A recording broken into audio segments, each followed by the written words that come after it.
right, the meeting will come to order. This is a committee of the whole meeting of the Riverside School District 96 Board of Education. It's Wednesday, March 7th at 7 p.m.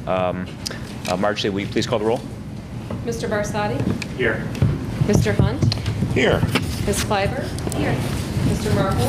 Here. Mr. Miller? Here. Ms. Murphy? Here. Mr. Rita? Present. Thanks, Margie. At this point, we have a welcome by Hollywood School Principal Ms. Hefner.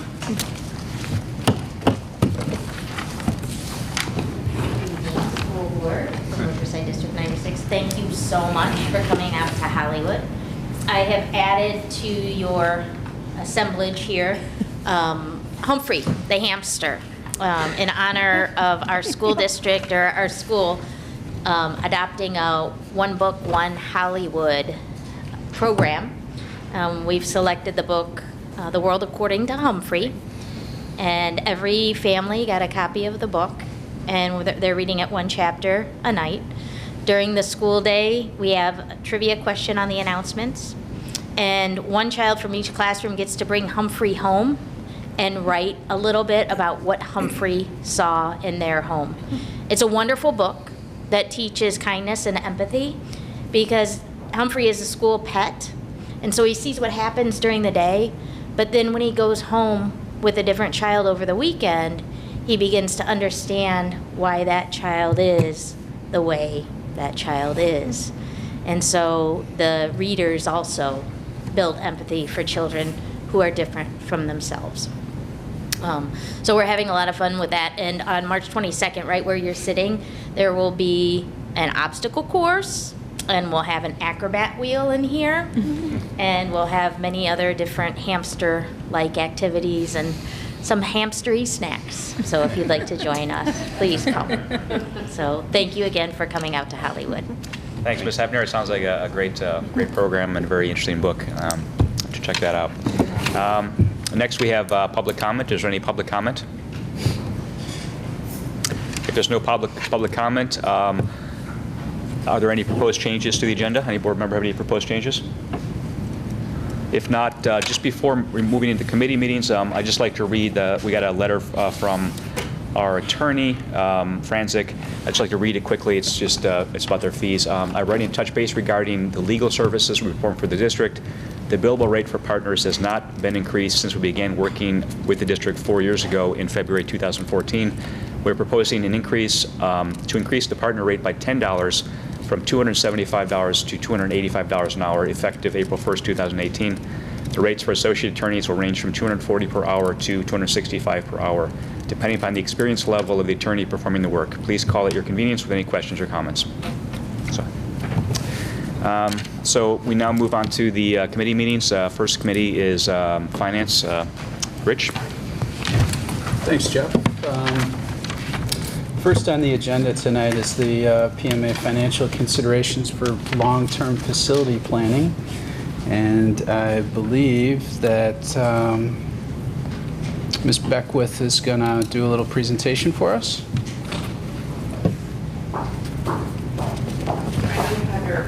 iPads and stuff, but I've also got printed copies in case anyone uses that. Well, thank you for having me tonight. Can you hear me okay? Yeah. Okay.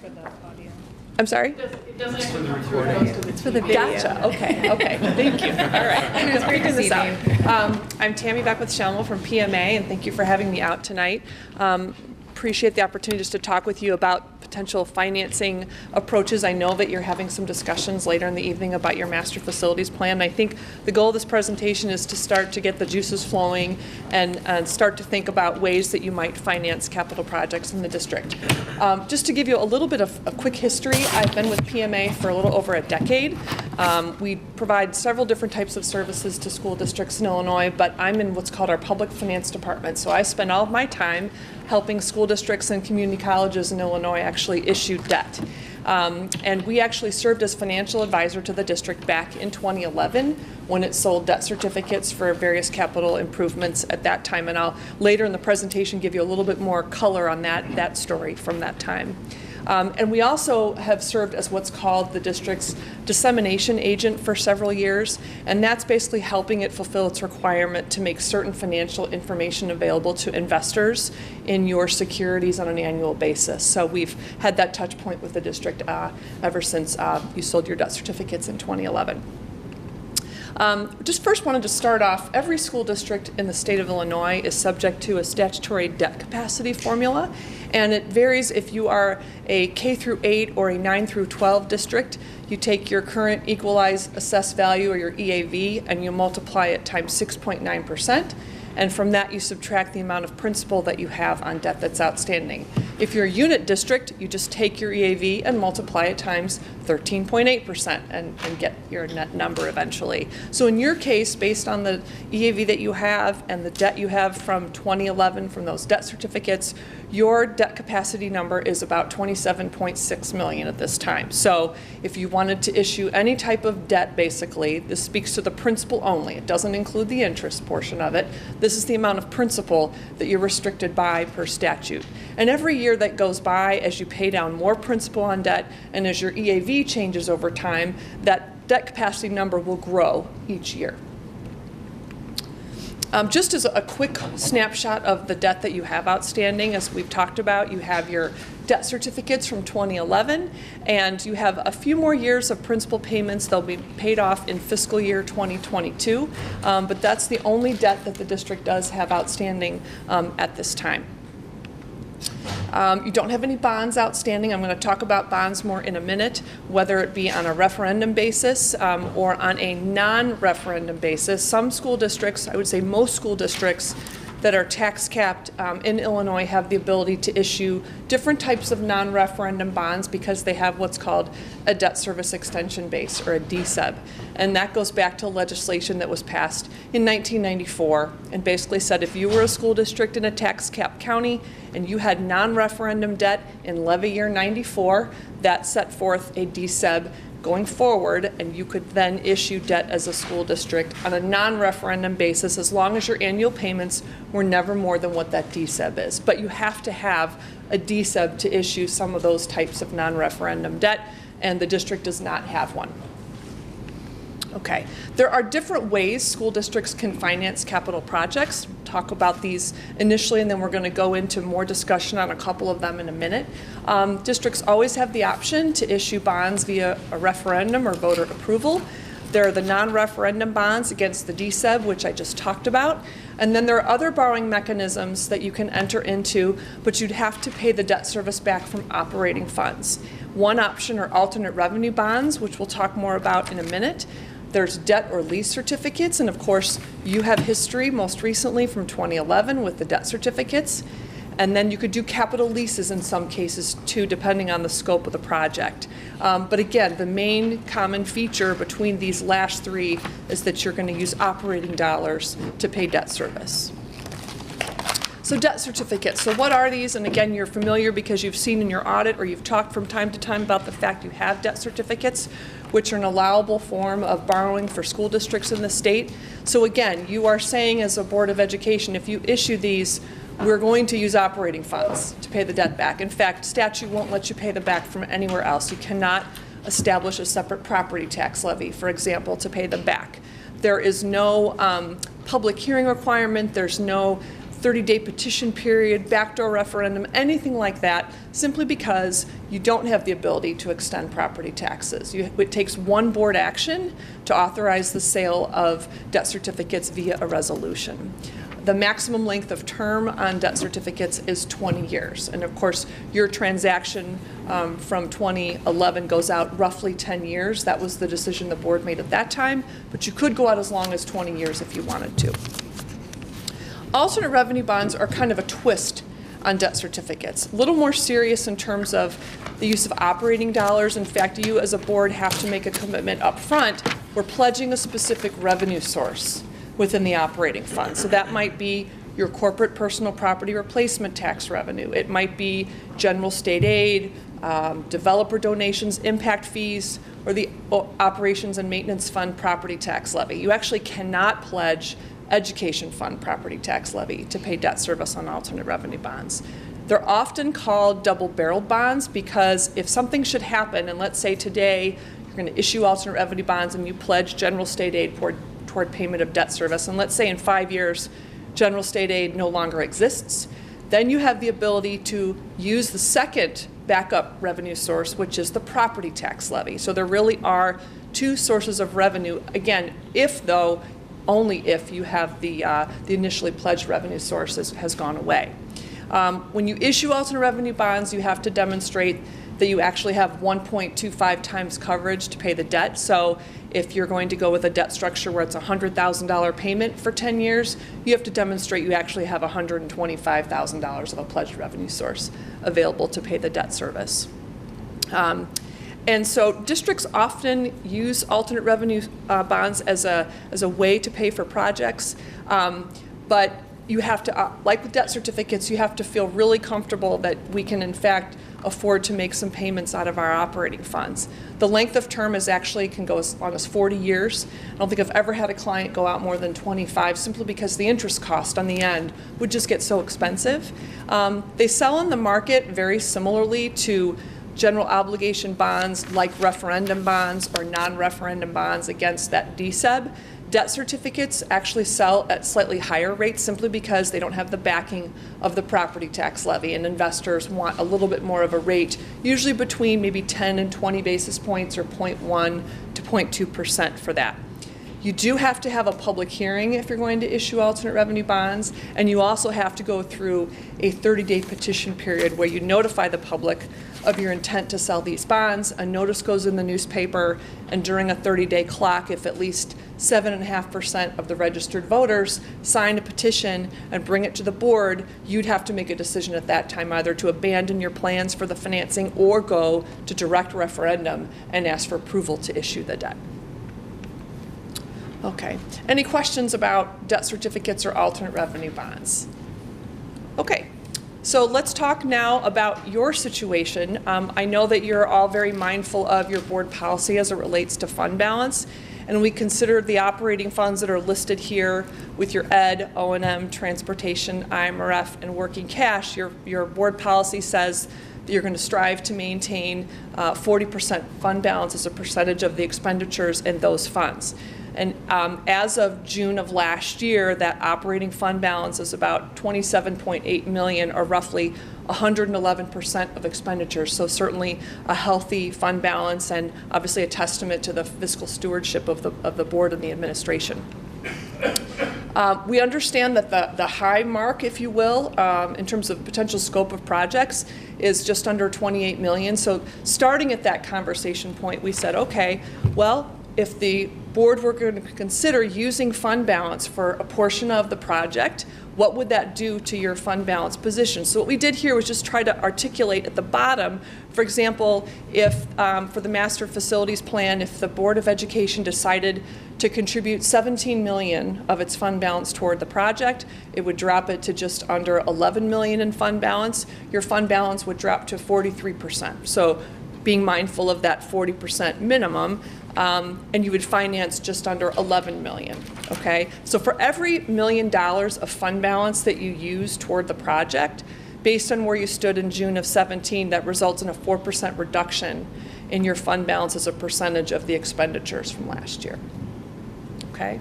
And there's, of course, different scenarios here listed as well, just to try to give you a look and see a snapshot view. If I used different amounts listed here, what would that do to the fund balance versus how much I would finance?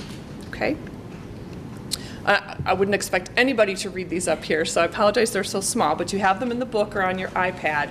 And we were just trying to show you some different numbers of how you might structure some debt, and we used debt certificates in this case. So on slide 12, we listed various amounts of debt certificates that you might issue, starting on the left side, sort of the high mark, if you financed all $27.9 million, and on the right side, as low as $10.9 million. And we showed you scenarios where you could finance it over 10 years, over 15 years, over 20 years for each option. And for each option, we used current market rates, and we added 50 basis points, or 0.5%, just to build some conservatism into the rates. So for example, if we look on the left-hand side, just again as sort of the extreme option, So if you did a $27.9 million debt certificate and financed it over 10 years, you'd see your payment would be just under $3.6 million.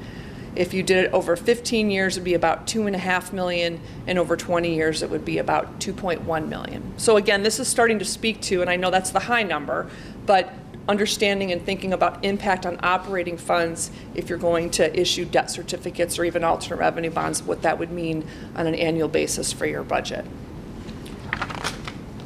On slide 13, it's similar. However, we approached it a little bit differently just so you could see a different option because you have payments through fiscal year 2022 on those existing debt certificates from 2011, and the annual payments are about $1.16 million. So we thought, well, if the board was concerned about adding debt certificates until those are paid off, you could do a structure where you pay interest only through fiscal year 2022. So you don't start paying any principal until the following year. The downside of that is it's a more expensive borrowing option than compared to starting to pay off principal right away. So that may not be favorable to you, but we just wanted to show you there's different ways you can structure. You don't have to go level if you don't want to, but there's different ways to take a look at it. Okay? Okay. All right. Okay. Just to give a little history back from the 2011 transaction, because I know, again, you've all worked really hard to have a healthy fund balance position, but almost 7 years ago, the board was having conversations at the time about $25 million in capital projects. And it was looking then, the board had a lot of discussion about, well, what's our fund balance position? What are we comfortable committing? And in June of 2012, the board was anticipating its fund balance would be about $31 million, or at that point, 141% of expenditures. And through a lot of dialogue and back and forth, the board ultimately decided to contribute $14 million of operating fund balance in that fiscal year, and then to issue $10 million in debt certificates. So it was a combination approach. Trying to weigh what the comfort zone was with uncertainty and school funding. I mean, obviously that's an ongoing conversation, and understanding the hit on the operating budget as well. So back at that 2011 Moody's rating call, I remember the administration at the time saying, if we do this, if we contribute the $14 million of fund balance, we anticipate that in a 5-year view, because the district went through the exercise to prepare financial projections, our operating fund balance in 2017 could drop to as low as 82%. And in fact, what has happened, as we talked about earlier, it's 111%. So it was a conservative view, but I think appropriate, and there was a lot of due diligence on the part of the administration and the board at that time to really feel comfortable with that significant of a decision, which I know you would do the same thing. But I just thought it was kind of interesting how it's a somewhat story repeating itself a little bit in terms of some decisions that you have to make. Okay, and then I just wanted to close a little bit on the municipal bond market.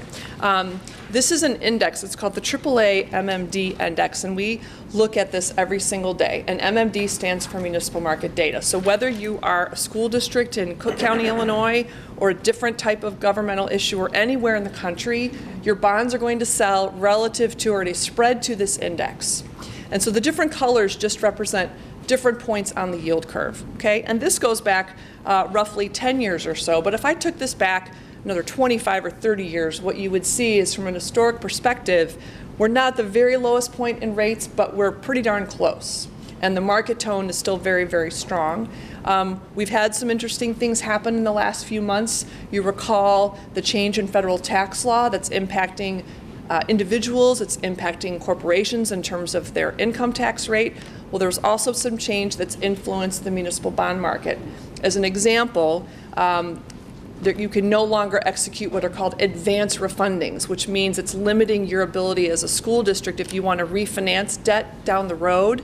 It's basically limiting how often you can do that. Before you had more opportunities, but now with the change, you can't do it so often. So what that means is there's lower supply in the municipal bond market, and issuers who are bringing things to the market now are seeing investors who are really interested in buying municipal bonds, and that's putting pressure on rates to keep them down, Where on the flip side, because of the other things with the corporate income tax rate dropping, some big investors in municipal bonds are saying, well, if I'm going to buy a school district's bond issue, I maybe want a higher rate than I otherwise would have gotten because now my tax break's not as significant. Those two things are kind of pushing and pulling at each other right now.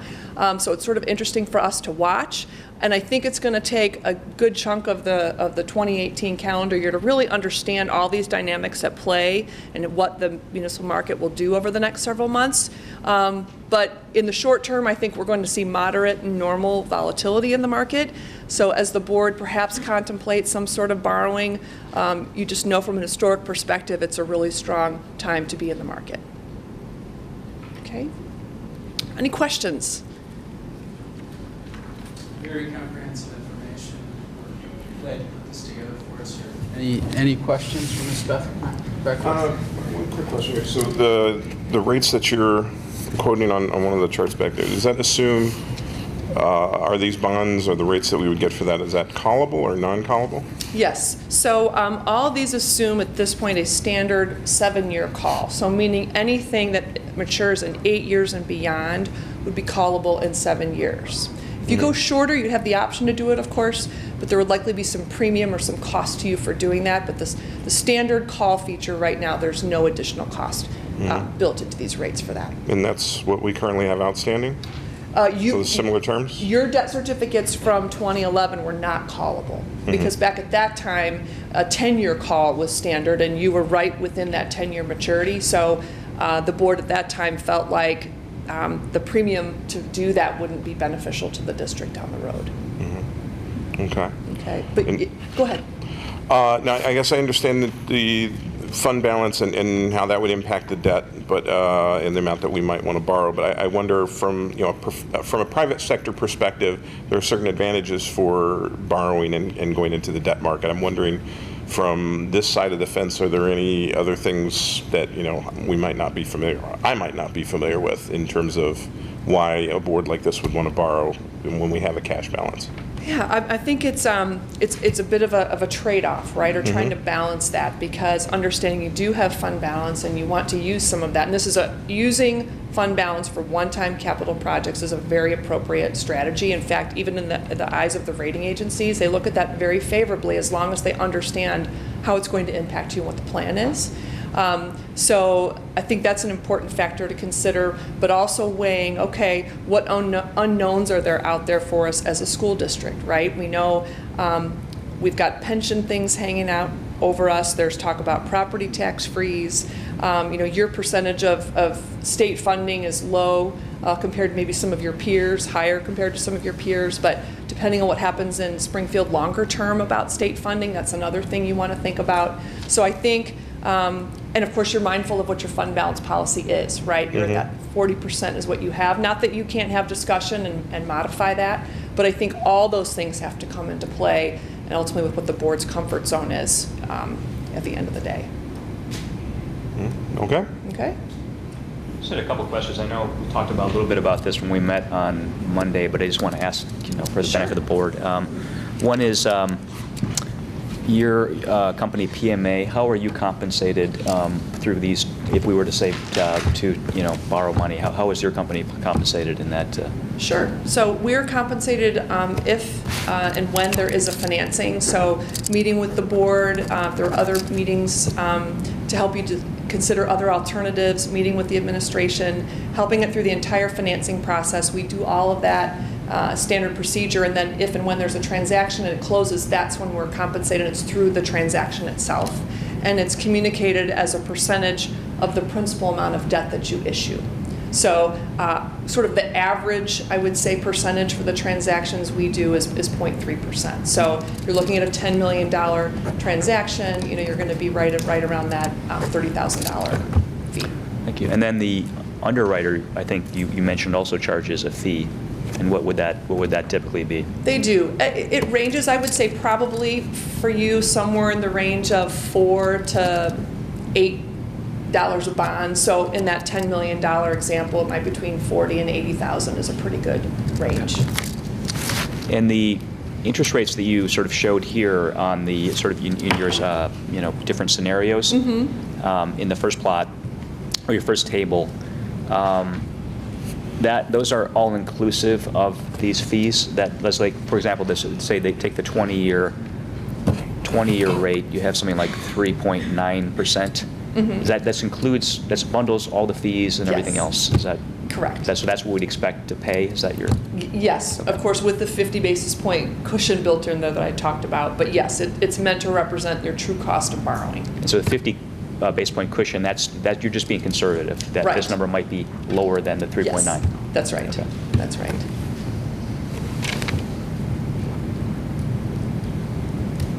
Any other questions? And you said you thought that the market was going to be at about the same point it is throughout this whole year. That's just because of all the external factors. You didn't anticipate, I'm not putting words in your mouth, but you're not anticipating a lot of volatility? No, not in the short term. I would say 3 to 6 months. I mean, it's always hard to look. And beyond that's that, understood. but, you know, there's a lot of talk about the Fed raising short-term rates. Is it going to be 3 times this year, 4 times this year? And sometimes people assume that that means a lockstep change in municipal bond rates, and that's not what that means because, first of all, the municipal market tries to pride itself on anticipating what's going to happen and baking it into its rates before it actually happens. But there are so many things that influence the municipal bond market besides short-term rates, besides the Fed, I mean, on short-term rates. So for example, where I think there's maybe the greatest exposure though in the muni market is the short end of the curve. So if you look at this chart up here, if you look at the kind of the middle to the left, look at the difference from the red line to the blue line at the bottom, how far apart those are, right? Now look at where we are on the right-hand side of the page. We're getting what's called a tighter yield curve. So as the Fed raises short-term rates, what we might see happen is the blue, the burgundy, even up to the yellow line, they're going to creep up closer to the green and the red. So the difference between a 5-year rate and a 15-year rate or a 20-year rate may not be that different if and when you decide to access the market. That's a dynamic that could change. But overall, I don't anticipate in the short term you're going to see big swings in the market itself. Thank you. Sure.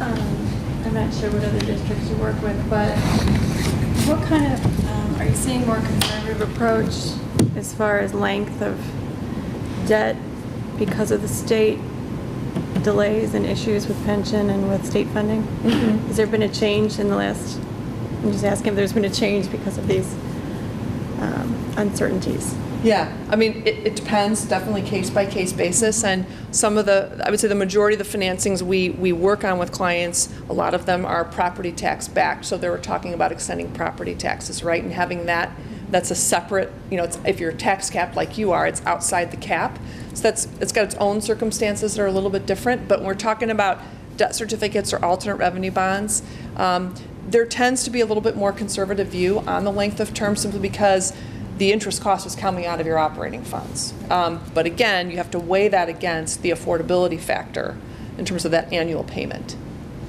But I think sometimes there is sort of that compromise in the middle, knowing if you have a call feature on it, which enables you to refinance it at some point down the road. Okay.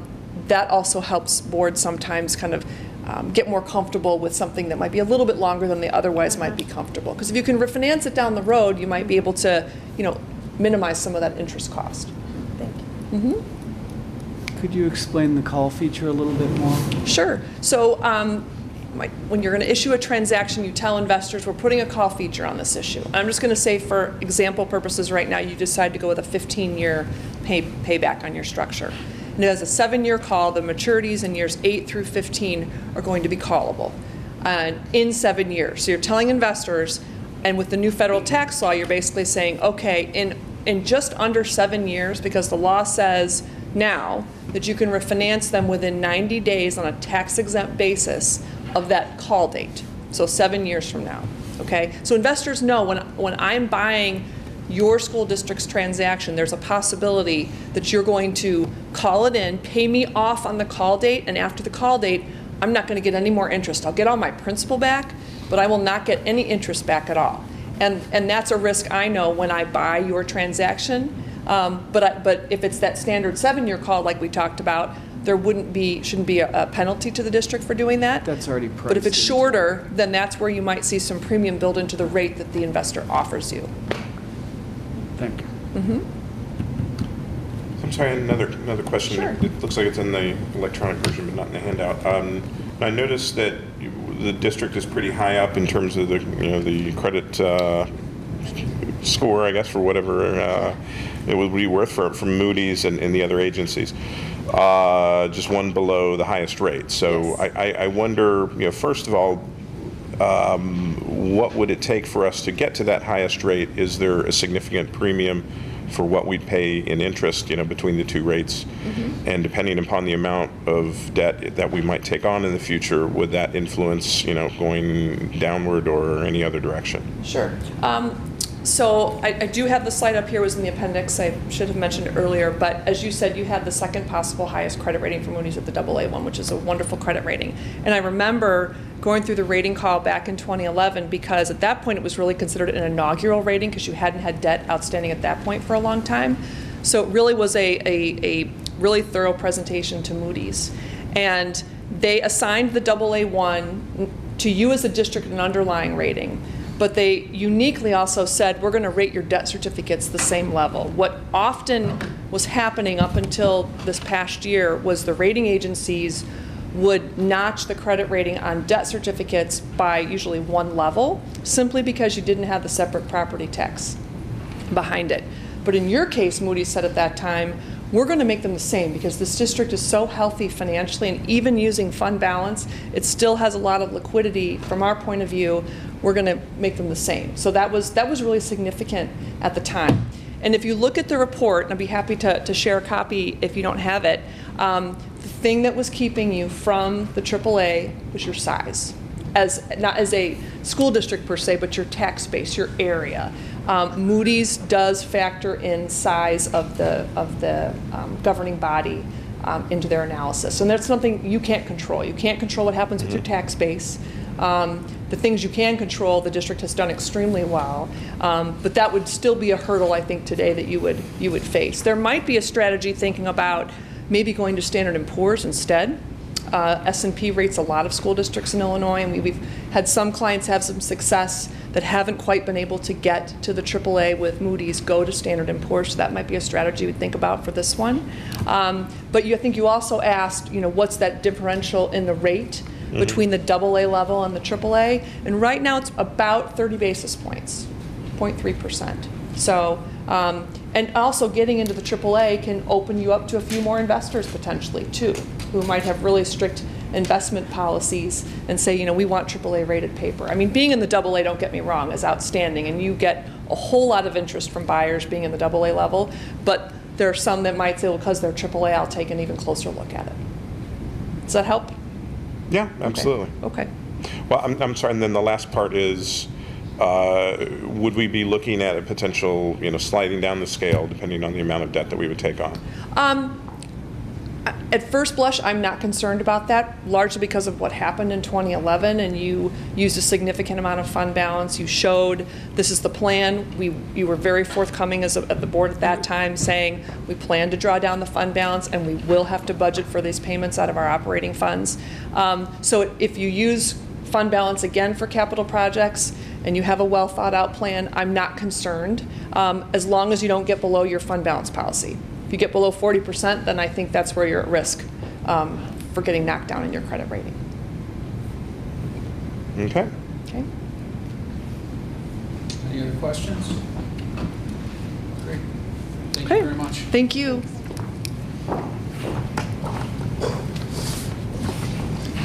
All right, our next topic is Blythe Park roof bids. I understand from Mr. Holmes that the bids were open today, and Mr. Holmes has a brief summary. Would you like to come up and review it for us?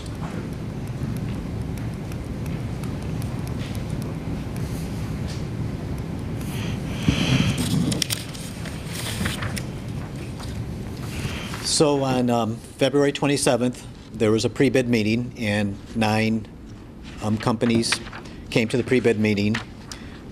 And then today at 1:30, we had a public bid opening, and 3 vendors came to the bid opening and submitted bids. Two came to the bid opening, but 3 submitted bids. And there was the base bid, which was, and then there was alternate 1 for celestial windows. There was alternate 2 for masonry tuck pointing. There's alternate 3 for radiant heating, and then alternate 4 for if abatement of asbestos containing roof materials, so that they were unable to determine whether those exist or not. So if they don't exist, that money would be given back based on the bid. And at this point, the apparent low bidder was Ellen's Macon Roofing and Sheet Metal per the bid specs and the bid opening. And the base bid that they came in was $967,230. The alternate 1 was $127,650. Alternate 2 was $4,870. The alternate 3 was $61,000, and alternate 4 was $30,760. So the base bid plus all the alternates was $1,191,510. And obviously that's the apparent low bidder. The bidder has to be vetted, interviewed, and their references checked to make sure that they are the lowest responsive and responsible bidder. So I have a question for you. Okay. The summary page that you delivered to us here, this is actually prepared by our architect, DLA Architects? Yes. Do you have the bids? Did you receive Yes, the we bids? have the bids. I was there with the bid opening. Okay, so you have the bids and you can Yes. do your own independent summary of that? I can do that. Okay. I guess my first reaction is it feels higher than what I was personally anticipating, so I would like a deeper dive into exactly why. A couple of things is the base bid was in line with what DLA thought the cost would be, because approximately $150,000 of this number is allocated for rebuilding the fascia and the soffits. There is a $40,000 allowance included in the base bid for unforeseen conditions, so if those don't come in, the $40,000 is given back. And also, this was a type of roof that was like in kind as the original roof per the Historic Preservation Committee. And one of the bidders came in with the bid, said this is, to them, it was a complicated design and roof structure, just because of the way the roof is. It's not your standard flat roof on a school. And of course, the abatement might not be needed, because if those shingles aren't asbestos, we'd get that money back. So those are just some of the reasons why it probably came in higher than some people may have thought. Okay. Any other questions for Mr. Holmes here at this point? It's still very early, and it would be good to take a closer look at the actual bids, I think. Okay. Just, did we have a budget for the amount? Somehow I thought, I was thinking 750 in the back of my mind, but I don't remember where that number came from. I thought that came from the architect. From the architect? That was the fee. It was based on, I believe, the $750,000 the fee was going to be based on. Okay. You know, it would be materials, time and materials, but based on a percentage of the 750, not to exceed that. I see. And that also may have been also before the windows were understood as a possible alternate. Right. Can you remind us what the radiant heating is for? There's like a trough area in the where the windows are, the celestial windows are, and if you saw the pictures, it has like there's growth there and things like that. So the plan would be to take those windows, make them smaller, move the line up, and then add insulation and angle the roof a little bit so that it would drain better, but also add the radiant heat there just in case, because even though you have an angle, water could still and ice could still gather, so the radiant heat would melt that, make sure it doesn't have issues of freezing.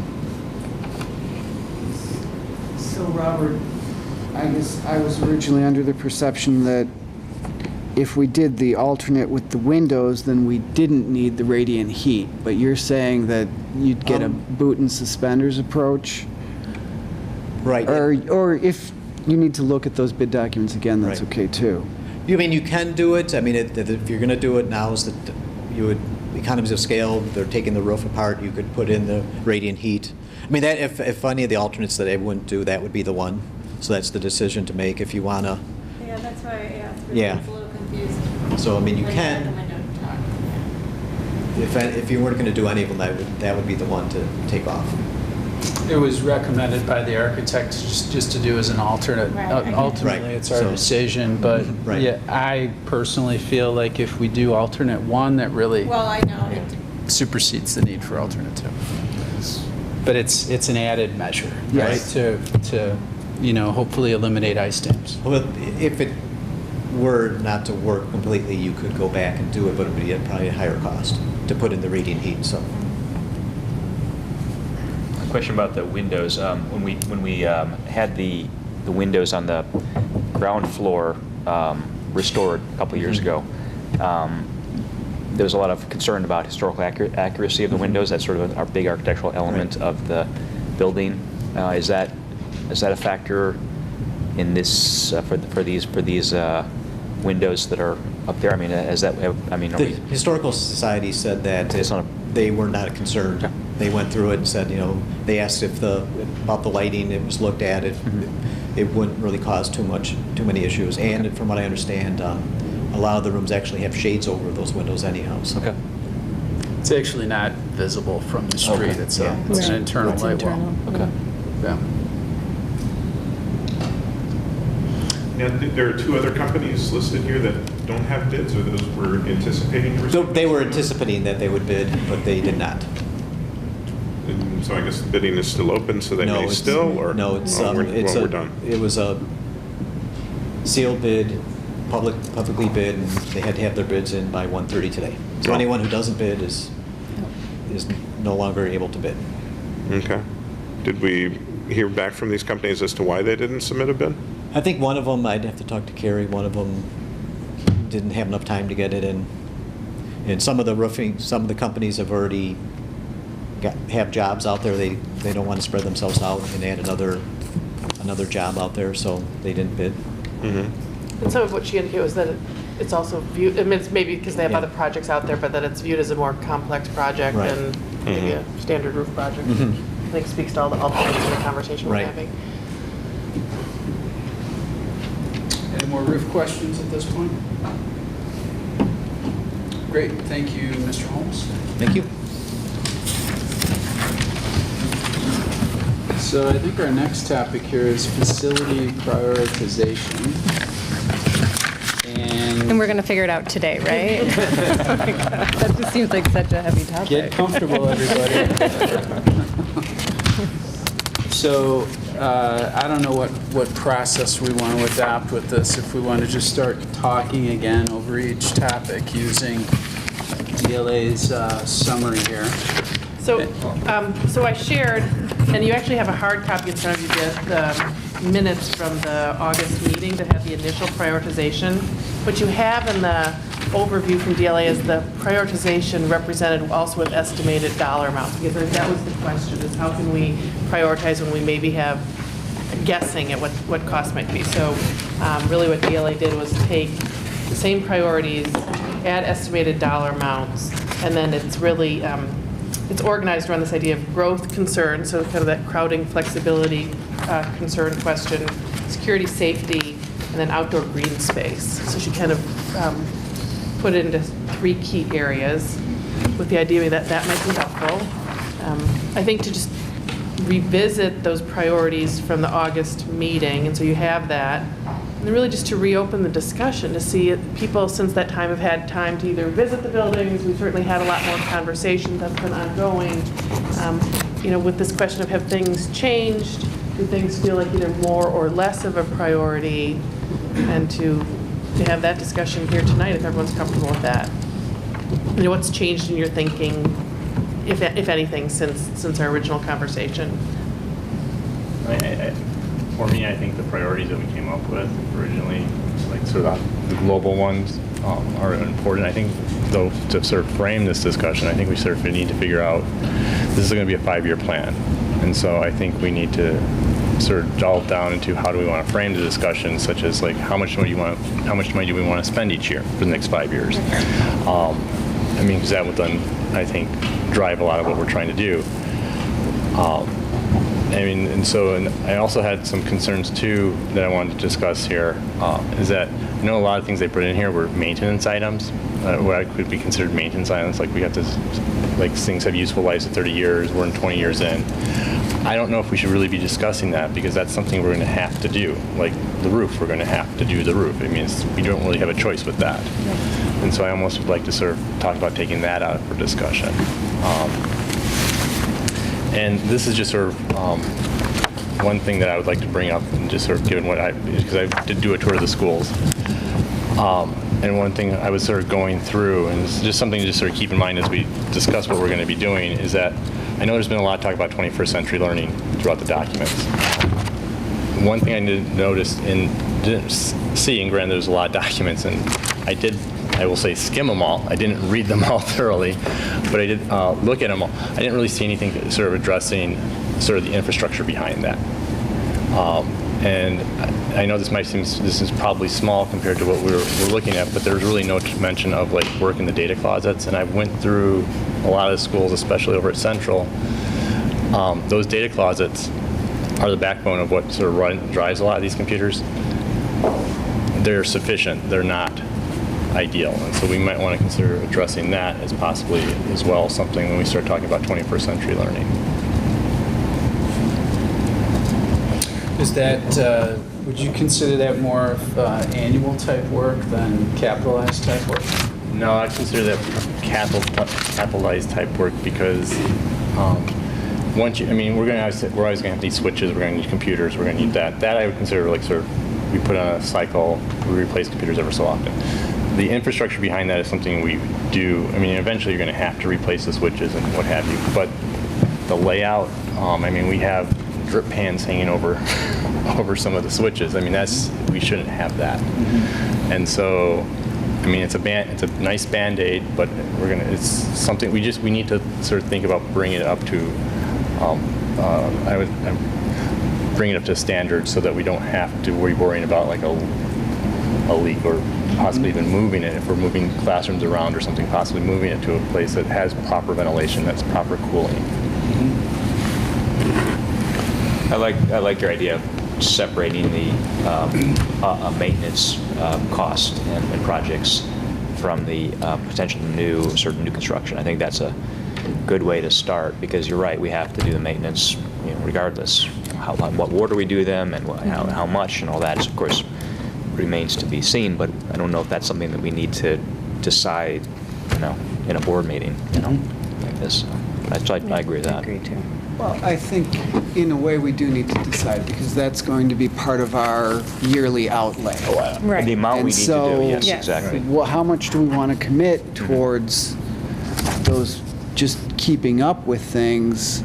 That's a cost that we have to address, and that's in our, Right. and I'm not arguing, but Right. that's a cost that's going to be in our budget. Totally agree. And then capital costs are on top of that. Right. So is that $8 million? Was it $8 million Yeah, for for- operations? that's the So if we summary figure back here. Yeah. Yes. 800,000 a year As I say, plus over 10 years. inflation, Yeah. that would be. I think that's close to what you're figuring for capital for O&M sort of upkeep. Is that what you're figuring in the budget? Was $800K a year or something like that, or? In the forecast, that's what I put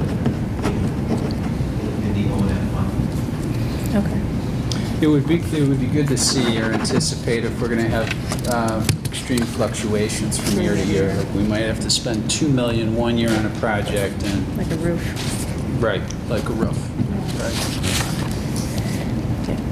So where I kind of am at the moment is like I have a hard time thinking about how to talk about this until we talk about the money a little bit that we were just, because I'm not sure where the board lies with how much money we want to spend and how we go about spending it.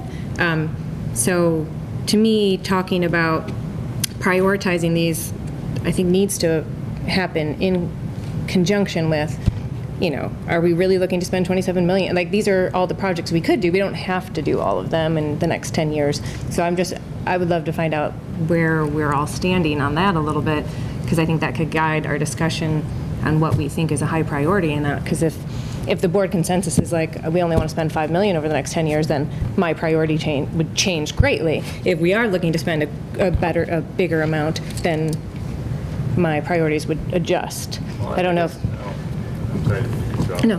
But I guess I sort of had a question regarding financing, is if we are doing like 27 million, let's just, hypothetically say we're going to do all, but we're going to do it over 5 years. Or 10, right? Or 10 years. Yeah. Do we go out and get the bonds now? Or do we go out every year to get bonds? How is that? I don't know how that is handled. Meaning that the projects would be staggered, so why would we get all the money at one time? Is it more advantageous to get all the money at one time versus going out every year for more money? I don't. But I think we need to determine as a board what we feel like has to be done first, right? Right. And then we can solicit suggestions for how do we actually finance it. Like, as I look through this, I'm going to pick something that I think should be really easy for all of us to agree on. If you guys all appreciate that preface there. But if we're not going to touch growth concerns yet, but security and safety. Those security and safety suggestions that, we all saw the detail of it, is that a high priority for the board? Right? Is that something that we think that we should tackle in the very near future to try and address at all of our schools? Honestly, I'd say that some of them are, but not all necessarily.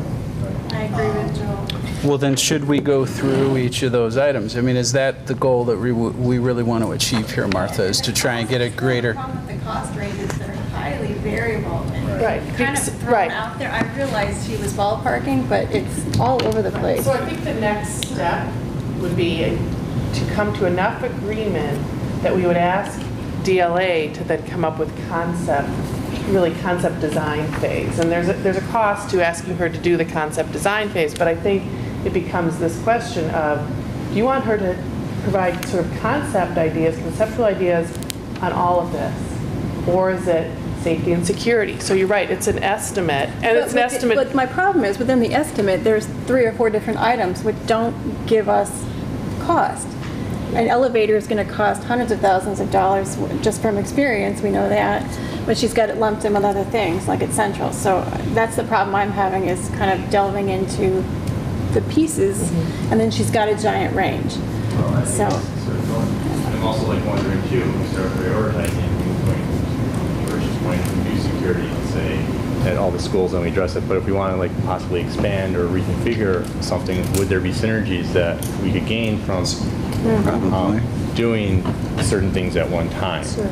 And so, maybe not one time, doing things together, excuse me. But so I don't know that. I don't have an answer to that. If we're, hopefully, right, if we're just talking about the, a 30,000-foot view, if we're going to address safety and security topics, hopefully we could design those projects in a way that they could be addressed in the summer, right? So they don't affect the school year. When we talk about an addition to the school, that's a many, many month project that will most definitely overlap the school year, right? So, right. We're talking about mobilization for projects in different types of projects. I'm not talking addition. I'm talking reconfigurations. We've been reconfiguring the schools, and so I'm just picking Hollywood because we're here right now. But if we did something here at Hollywood, would we be moving the office, the administrative offices, closer to the front? What can we do with the class? I'm just sort of trying to put what. I think we sort of look at this it's sort of at a 30,000 feet view. If we're going to do security, what else might we want to do that we could get synergies from doing? And I think that's, I think the recommendation, and having had a lot of conversations with the architect too, is, think she said, fall in love with your problem and let me help you find solutions, right? So if the problem is that we don't believe that, if we believe safety and security could and should be improved in our schools, then there's a process for starting to look at what safety and security improvements look like at Hollywood, looks different at Central, looks different at Blythe. And then we understand the scope of those projects and decide that we're, going to move forward, or we have to move forward. It's going to take us this many years to get there. But I think that is really kind of the goal and direction for the board, is to understand what are those, as you said, Rich, kind of that 30,000, mountaintop view of what needs to be done to improve and enhance student learning opportunities for District 96. Part of the difficulty that I have is with that, answering that sort of question, even from 30,000 feet, is some of these things I'm still a little bit unsure about what we're talking about. Like, just take the very first item here, which is the addition at Ames. And the architect says this, the size of the district, the size of the addition needs to be evaluated as it may be able to solve a number of needs within the district. And I think we need to sort of say, well, what needs are we talking about exactly before, we can say if this is a priority. I mean, because that defines the scope a little bit of what we're talking about. Well, what Martha said and what the architect said, and it sort of doesn't dawn on me, because that's what I do, is that in technology, when people come to us, we don't want them to define the solution for us. Tell us what your problem is, and we'll find the solution for you. And so that makes sense. So maybe, I don't know how,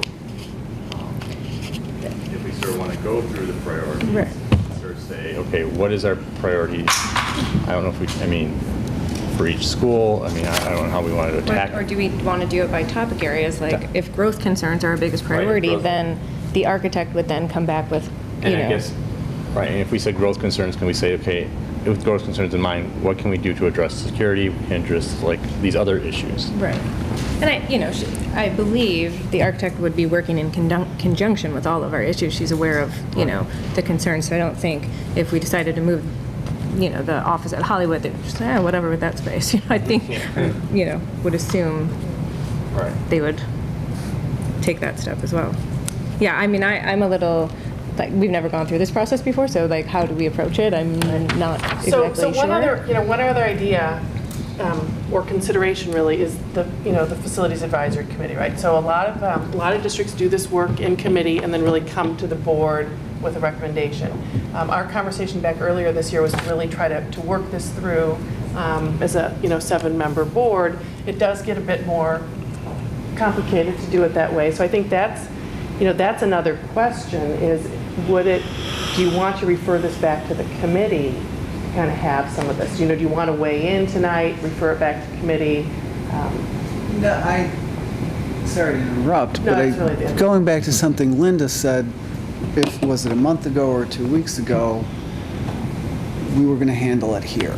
And I'm still okay with that. And at the risk of, I'm not trying to set the agenda, but at the risk of doing so, my 3 things that I would focus on is the addition at Ames and the relocation/security issues at Blythe and Hollywood. You mean entry? Correct. Yeah. When I say security, in my mind, I'm Right, 'cause thinking that's another thing. I agree. I totally agree. entrance and I think the entry issues, I think 100% of us would agree we need to single point, easy vestibule entry. But when she's got in here, whoever, parking situations with security and playground, that is a different scale for me. So the categories are a little bit I think it's jumbled. the problem in the way that this is categorized. That's exactly how it's a little too broad in certain places. Well, so now I would ask too, so in addressing security front entrance at Blythe and Hollywood, it is more complicated at Central, but Central also does not have the same secure front entrance. Right.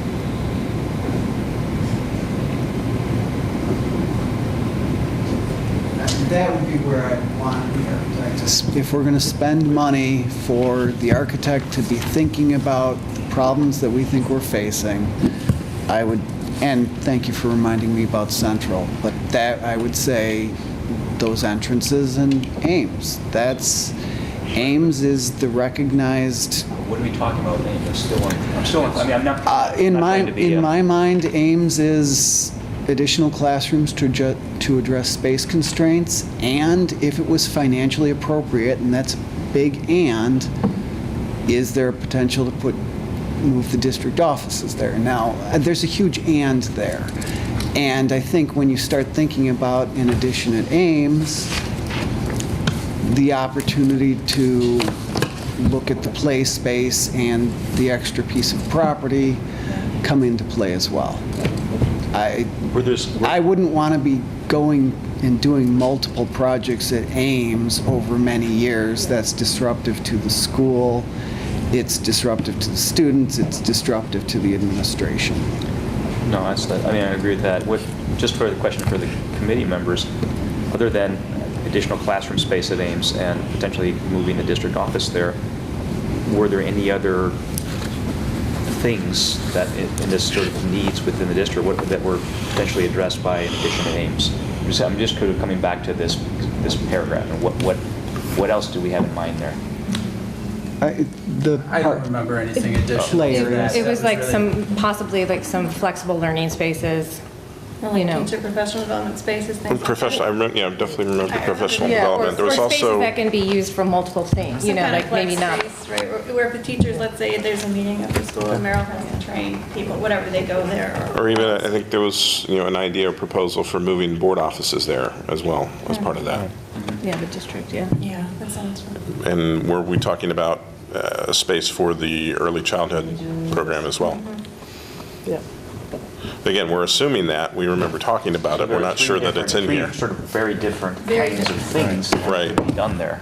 One is the additional classroom space, which I think we all sort of think we need. Right. Potential district office move, and the early childhood, which is there's sort of three sort of very conceptually different things.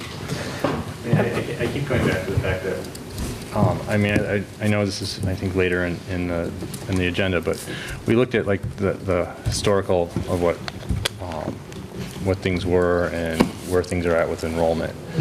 I mean, I sort of want to just go back to what Martha said. Let's sort of address what our primary issues are, and if it's space. I mean, we've been taking space from the kids, and even if we look at like back in 1971, there was still we were still about 17% higher, even though we did have a big dip in enrollment, and it has gone back up significantly.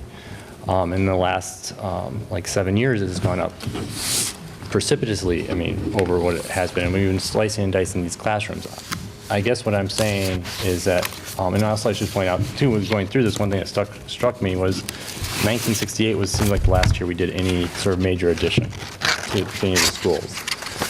And so our enrollment is up approximately 17%. I think we need to basically go back to the architect and say, okay, we want to address space concerns at Central, Ames, Blythe, like all the schools. And we want the focus to be securing the front entrance and sort of bringing this to the 21st century learning. What do you suggest?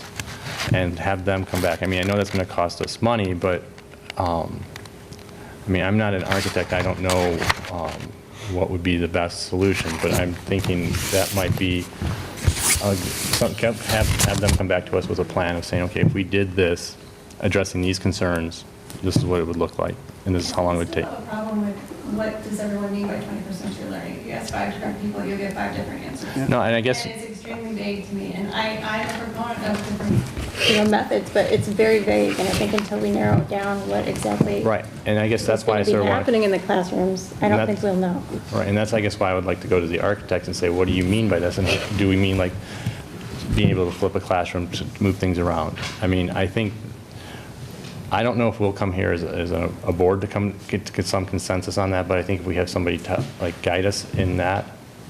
This is what more updated schools are, so that idea of flexibility, space. And I know that's what they did at Elmwood But I think it's defined really different, right? So you start They looking did that at at Elmwood Park, and they concepts. made their science wing into that type of multi-flex space, and I understand that, but when you hear about what committee might think, or what each of us individually might think, I think you're gonna get a lot of different answers. Oh, I agree, but I think that's what then when you say, we want to bring our buildings more into the 21st century, what does our architect that we've decided to partner with, conceptually, what does she mean by that? Yeah. So when she starts to look at a space like Ames Edition, what would she design? And again, I can't sit here today and say exactly what it would look like. I think it's more, again, back to that, issue of how do we define our problems? I think we've defined them as sort of the growth, the issues around growth, the issues around safety and security, and then that idea of play and access to the outdoors.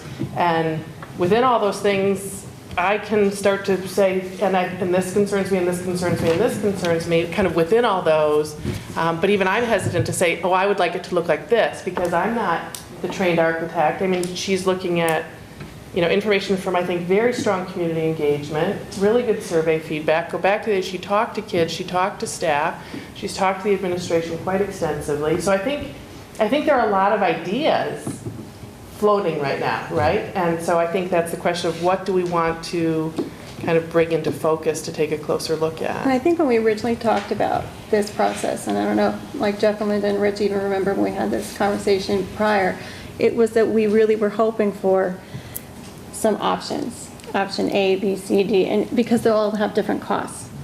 She can address concerns, but they're all going to cost different things. I think that's coming. I think what we're looking at now is how do we want to prioritize this so we can start looking Well, I'm not at- sure we can unless there's kind of a cost range, but that's Yeah, part of it. I mean, right. It really depends on the detail and I what know. we're going to be happy with. I So that next step is letting the architect do some designs based on our prioritizations. And if we like those designs, then we can get more fine-tuned costs. I still think this is too broad for me. Do we but- need to It tell is- her, it is though, broad. It's just, and I don't want to harp on Ames, but Ames is the school, going back to the 1971 numbers, that has seen the highest growth by far.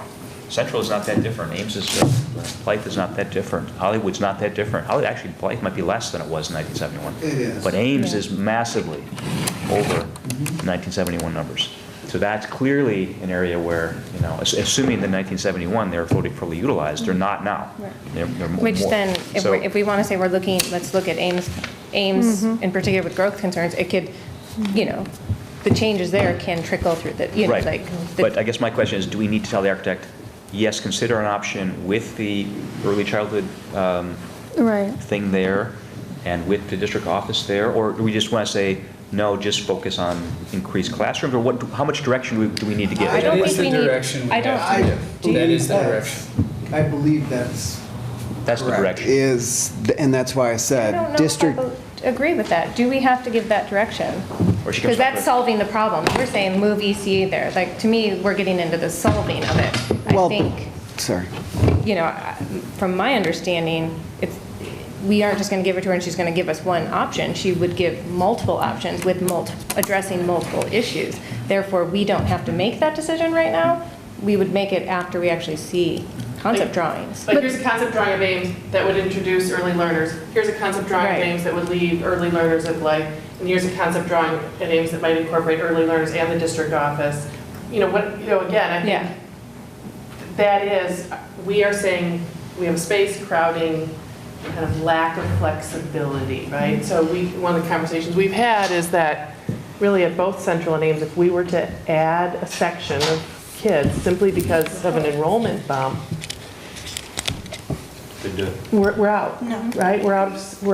We have max space, and kudos to the administrators that have been doing it, that I think we have perhaps taken over our last nook and cranny, and that's good. It's been great, and I don't think our children are, hurting because of it, but could it be enhanced? Could it be improved? And I think that really is the question that, that we all have in front of us tonight, and as why we engage in this whole process. So basically, I mean, if you look down the list, is there anything on there that people don't feel is a high priority anymore?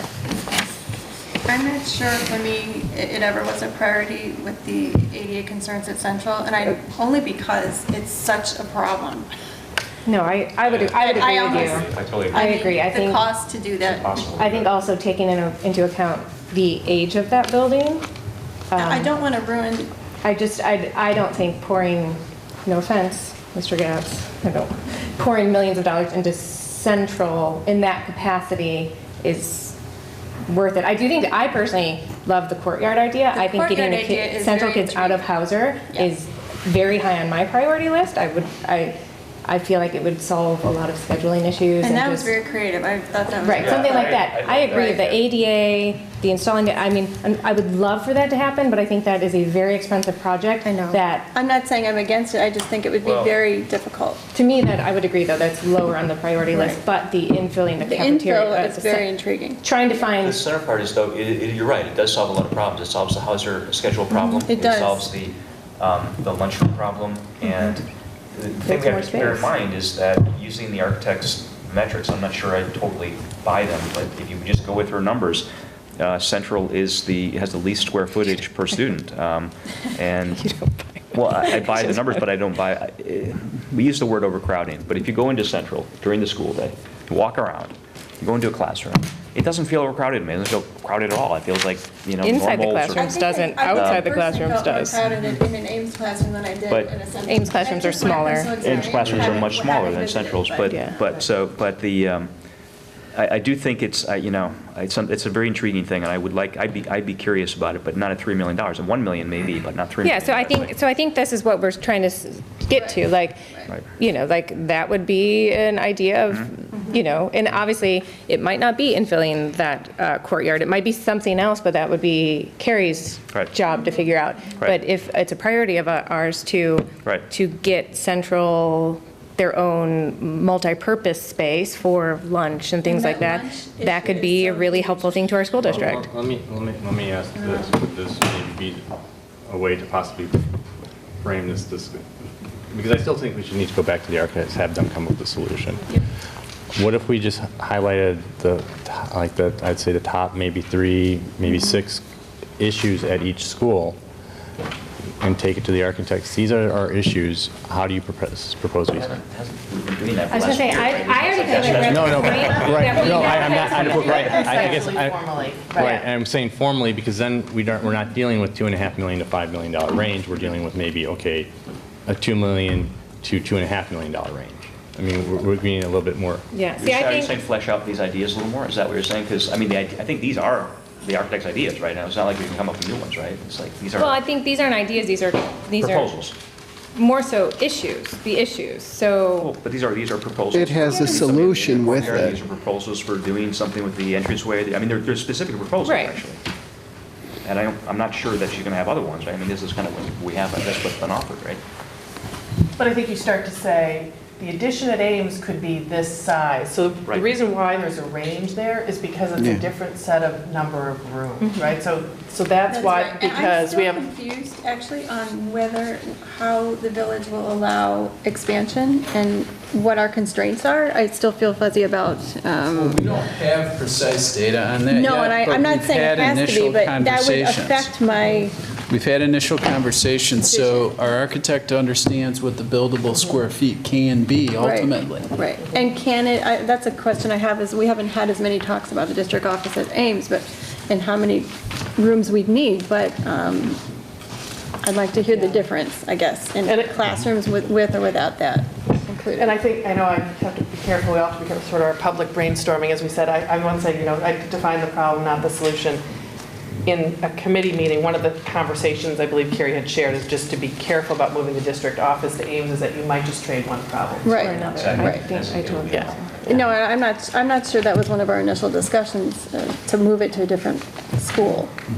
right, that's why I feel like we're at this point where we all know basically what our issues are, and we're at the point where, to me, I'd wanted to start seeing some solutions. Like, Can we just prepared by go the down the architect, not list? prepared, not like by us, because no offense to us, I just don't think. These are the solutions, right? No, concept design, like actual things. I agree with that, Because yes. when you I- actually get to see, Yes. these are the options at Ames, it will make Yeah. decisions on all of it. I'm ready If for we are, that. this is where I want to get, I don't really understand if we are all of us committed to all of these things? No. You know? No. Well, No. why don't So we just go that's through the list? where, Let's go through that's the where we list. have go to. down. Go through the list. Yeah, that's where have we to have go to down figure the out, what are our, Bob Skolnick's rolling his eyes. How many It's a hours, big deal. Exciting basketball. how many hours do you want to spend with us? Is there any opposition on the part of on my other friendly board members to look at and actually develop concepts for an addition at Ames? No. Thumbs up. Clearly should be a priority. Right. And when the architect looks at said concepts, is she being directed to also explore early childhood Right. and/or district office, she's addressing concepts and throwing a cost at it. Are those important or not? On district office, I agree with the architect's observation that it just moves the problem from one location to the other at a very great expense. So I would not be particularly interested in that personally. Nor would I, but I mean, early childhood, though I would be. Possibly. Yeah. Possibly, yeah. It all depends Right, on no, when I- we see things, how big it can be. If it's only like a footprint that has 4 classrooms, then EC's not moving there. You know, like, so I think those decisions get fleshed out as we move forward. Sherry, with regards to whether or not the village will accept the ideas, until we have ideas to present, it's all, I know. they don't know. I know. And historic preservation. It's just, does it have to be green space, or can it be, it's huge for me, you know? I get All it. right, moving forward, this central relocating district office and renovating the existing area, is that still a priority of the board? Yes. Not for me. It is for me. I don't want to spend money initially on concepts until we have some other ideas fleshed out. Yeah, I mean. So why isn't it a priority? Well, what I'm just thinking about is that these are the things that I think we really need to focus on in the short term. And that, I think, you know, the central office, okay, I mean, it's not perfect, but it's workable Right. at this point in time. And it has been working, and so I just don't think that we need to be adding that to the list. Personally, this is my view.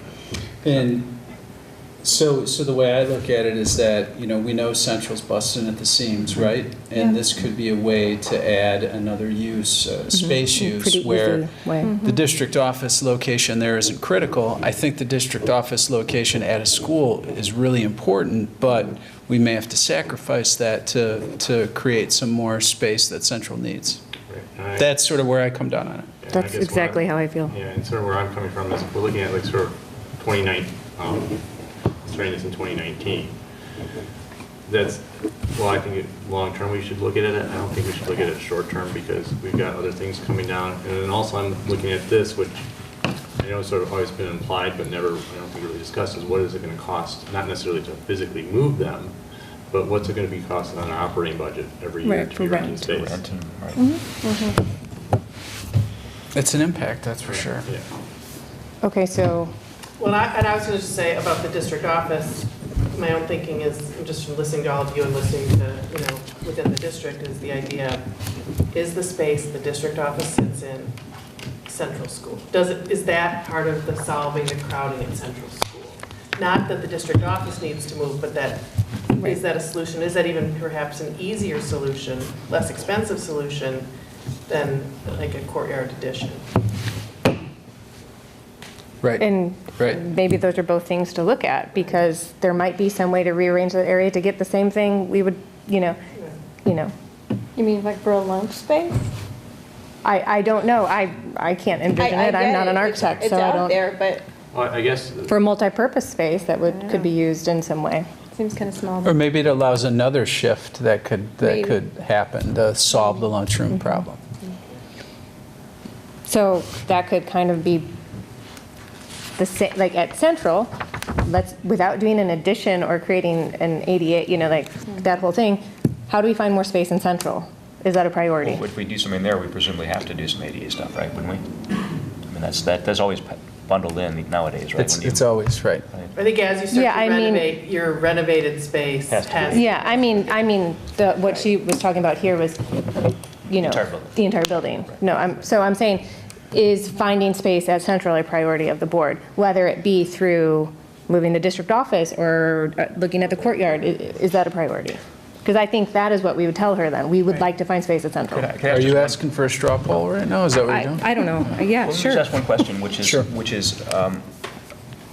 you know, ideally, you could say, Carrie, go back and come up with plans for everything, right? And then we can look at it all. But my question is, how much would that cost Right, us? right, that's why- That's my question. yeah. How much does it cost for her to How much would we anticipate cost To per come up plan? with soft lines for something like this, for us Do you to have an look idea- at do you deeper have an solutions. idea? But possibly she would like, start how much- looking into it and realize right away that that one's not an option, so moving We're talking to, about $500, we're talking about $5,000 for a sketch. I mean, what's the? That's why I'm shaking Not my head. 500. I don't think every option here is worth. Oh, I'm not saying, Going I'm not, after, is even worth looking at. I'm not right saying, but I'm now. asking, like, this thing here, which seems like there's a split opinion. Some people think it's a priority, some Yeah. people don't. If it's a modest cost to have her sketch something up, sounds fine. If it's going to be a $10,000 cost, then, okay, then we have to really think about it. I think That's my Martha can question. get that answer, and I think you're in the And I think it's 10 more than territory. 500, I think it's more than 5,000. I think it's More more than than 5,000. that. Yeah, I do. Oh, yeah. I mean, if you said. Yeah. Because that's one of the things that I wonder about. Do we just ask her to conceptually look at all, all of these are the medium and high priority items. Everything that came out on the list was important. It all feels important to me. But it's also kind of back to Joel, one of your initial questions is, or David, at what point is this is a 10-year plan, right? And what feels most immediate? So do you say, let's conceptually look at all of this and then we parcel it out? Or no, this is really something that's a nice idea, but we couldn't possibly afford to do it. And I guess sort of going back to that is if we did, I'm sure it would cost, but if we got conceptual plans, say to like address the space issues in all the schools, and it's going to cost us so much money, are those plans then still good? And say we address, let's say we address Ames now, like next year, hypothetically, and then we address Central the year after. Can we still use those plans to just basically just sort of update them if there's any new regulations instead of having to go through the whole design process I again? would think so, right?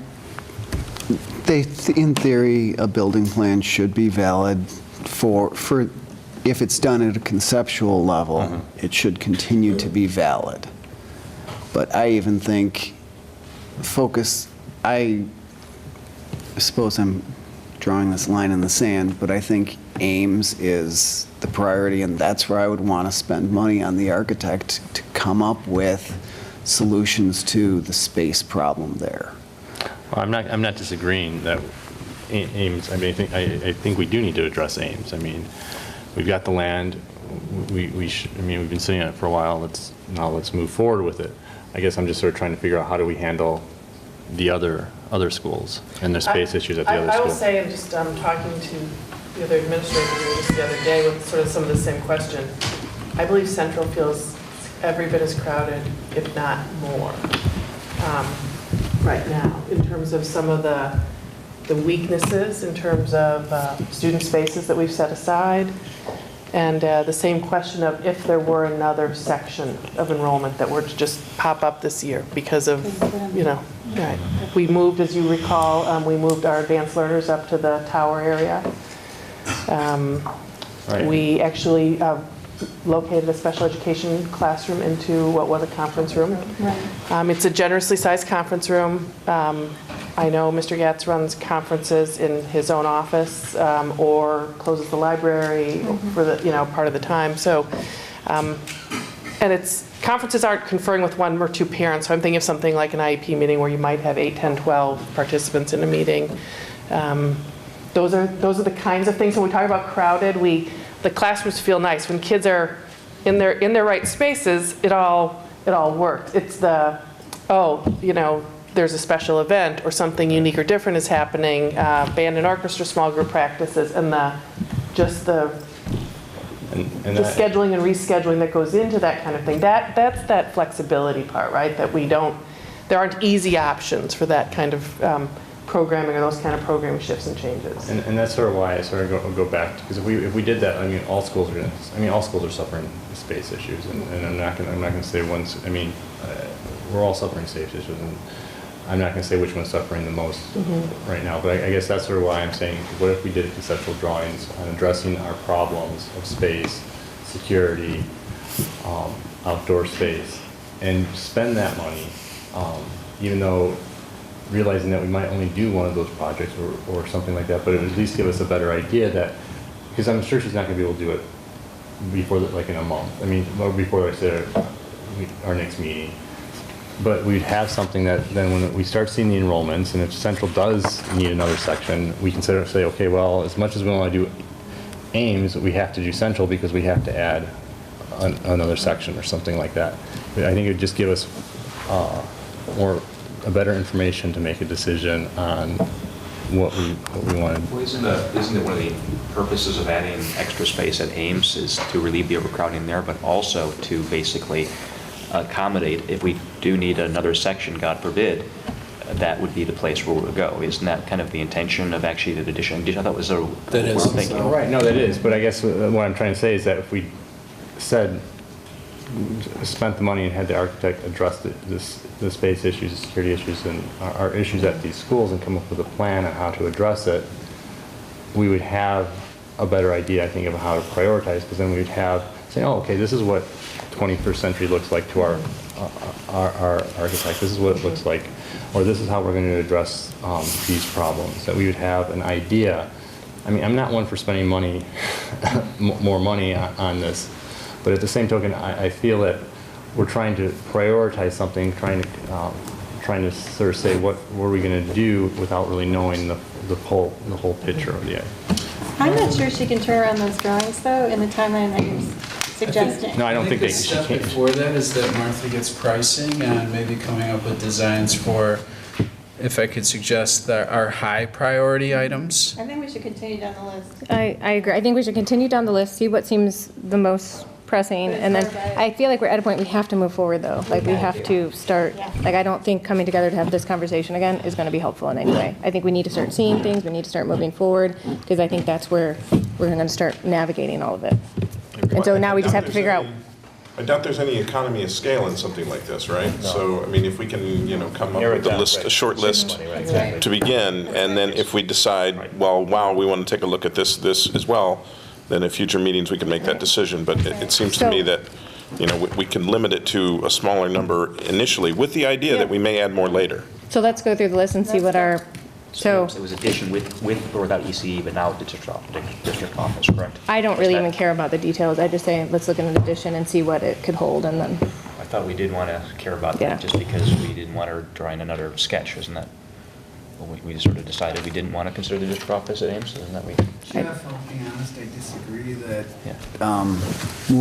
potentially moving the district office is moving the problem to a different location, because if we had a addition that was specifically designed to cover both Ames's space problems, and in addition to that, addressing that space problems, it tacks on district offices. Those district offices are dedicated for the district, and so you're not adding to a space problem at Ames.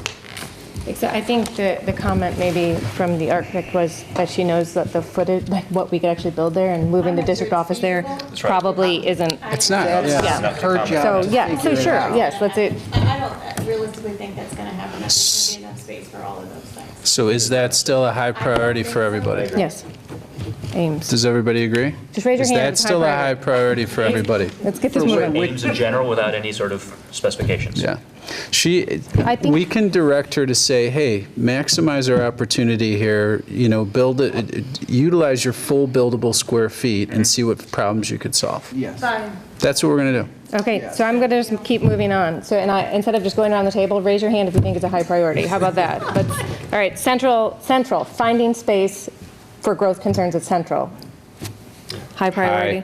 Raise your hand if it's high, and that way we can see if there's. Are you putting two things together here? The first thing and the second, or not? The district office Yeah, relocation? I'm and putting the- them together because I think we say, find us space at Central. What is the most feasible way to find space at Central? That's what I think you do. We have an enrollment issue, find us space. I don't really want to direct which one, because I have no clue which is the better option. That's how I feel. I don't know if anybody agrees with me.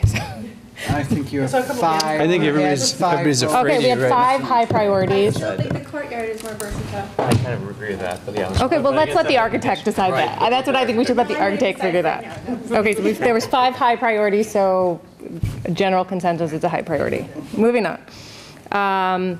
Security and safety, under that is Central and Hauser, the outdoor play and parking. Provide off-street parking, that's an interesting suggestion. But is that a high priority, the outdoor space at that campus?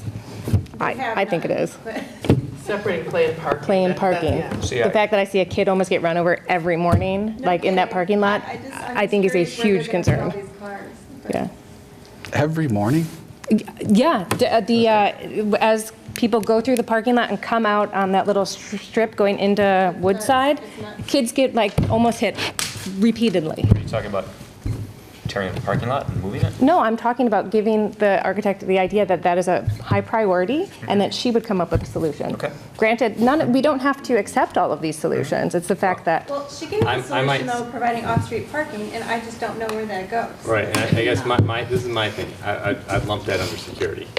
That, you know, don't say provide off-street parking or improving, just, we've got a problem here. What do you suggest and how do you suggest moving? Separate So play and that's still high priority for Honestly, I people. don't like that put together with security. I don't either, actually. Is it, we don't want to Safety and get in the security. weeds here. Is this high priority for the board or is it not a high priority? I mean, what we can do is separate outdoor space and secured entries as two different That's things. fine. So right now, we're talking about outdoor space. Okay. Do we want our architect to look at outdoor space at Central and Hauser? That was one of our main, Yes. Right, Objectives, right? that's what I'm saying, high priority, raise your hand. See, it goes back to. I don't know how many people have a High high, priority. okay, so, Problem here. all right, so it looked like 5 at least high priority, I wasn't sure.